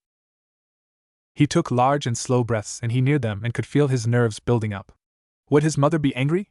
Sad? Furious? Upset? He knew his leaving had hurt her, but it was never intentional. Hurting his mother was never something he wanted to happen. As he got closer towards them, he saw his mother turn towards his direction, and she looked like she was about to drop to the ground in shock. Ravel had to steady her to keep her from dropping to the ground. Her hand shot up to her mouth, trying to muffle the sobs coming from her, but it was no use. Her cries of happiness were too loud to be hidden. Along her cheeks tears flowed down them like river streams and showed no case of stopping. When he got even closer, her legs finally began working and he saw her lifting the hem of her dress and quickly making her way towards him, her cries becoming louder and louder the closer she got. When she was only a few meters in front of him, he leapt from the spot and threw her arms around her eldest son and began crying into his chest as her arms shot around him and held him as tightly as possible. Naruto could feel the tears go through his clothes and could feel his mother's body shake. When he wrapped his arms around her body and placed his head on her shoulder like he used to, he felt his mother sob even more. She felt that if she let go, then her son would disappear again. "Hi, Mom," he said as he made her look at him. "Sorry I took so long to come home." Her response was a hearty laugh mixed through her crying, and she leaned up and began placing motherly kisses all along his face that made Ravel smile and giggle as she watched them. "I have missed you so much," she told him through her sniffles as she placed her hands on each side of his face and gently caressed it in a motherly fashion. He felt her thumb trace over the scar over his eye and could see that she was going to question him about it at some point. "You are not going away ever again, young man," she told him as she wiped her eyes and felt Naruto place his arm across her shoulders and kiss the top of her head. "I promise I won't, Mom," he said, making her smile happily before he felt a sharp whack on the back of his head courtesy of his mother. "That's for not calling us at all.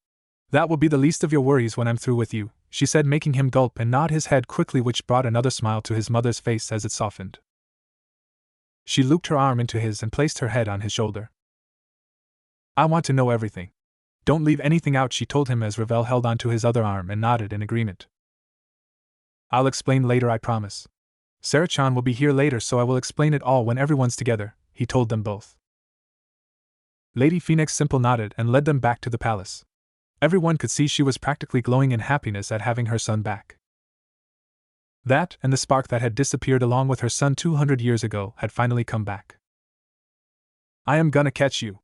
Naruto shouted as he ran down the large open hallways of the Phoenix Palace, jumping over a throne cushion with his arms raised high and pretending to be some kind of scary monster. "No, you won't!" A squeaky voice replied back to him just as loudly as a tiny figure ran just in front of him, moving their tiny legs as fast as they could possibly go. A maniacal smile appeared on Naruto's face as he leaned in with his arms stretched out widely in front of him before he swung them around and caught the tiny figure in front of him. Lifting them up into the air, he got delighted little giggles in response. "Did you think you could run away from me forever, Reina?" he asked as he lifted his niece into the air, getting a big smile from the girl as she waved her little legs around in the air. The little girl was a little cutie in Naruto's mind with shoulder-length light blue hair that had blonde streaks running through it. She had the phoenix blue eyes that most of the family seemed to carry, and looked mostly like her mother. She wore a little blue dress that went down to her knees with tiny ballet flats covering her dainty feet. As he lowered her down from the air, he saw the little girl puff out her cheeks that made her look like a squirrel. Her little hand went to his face, and she pulled on his nose. "No fair, Uncle Naru. You catch me too quickly. Then maybe you should get faster. Because I am just too awesome and amazing," he said before he began blowing raspberries on his niece's cheek, getting loud laughter coming from the tiny Blinette as he began to make his way to their living room where he knew his family currently were sitting.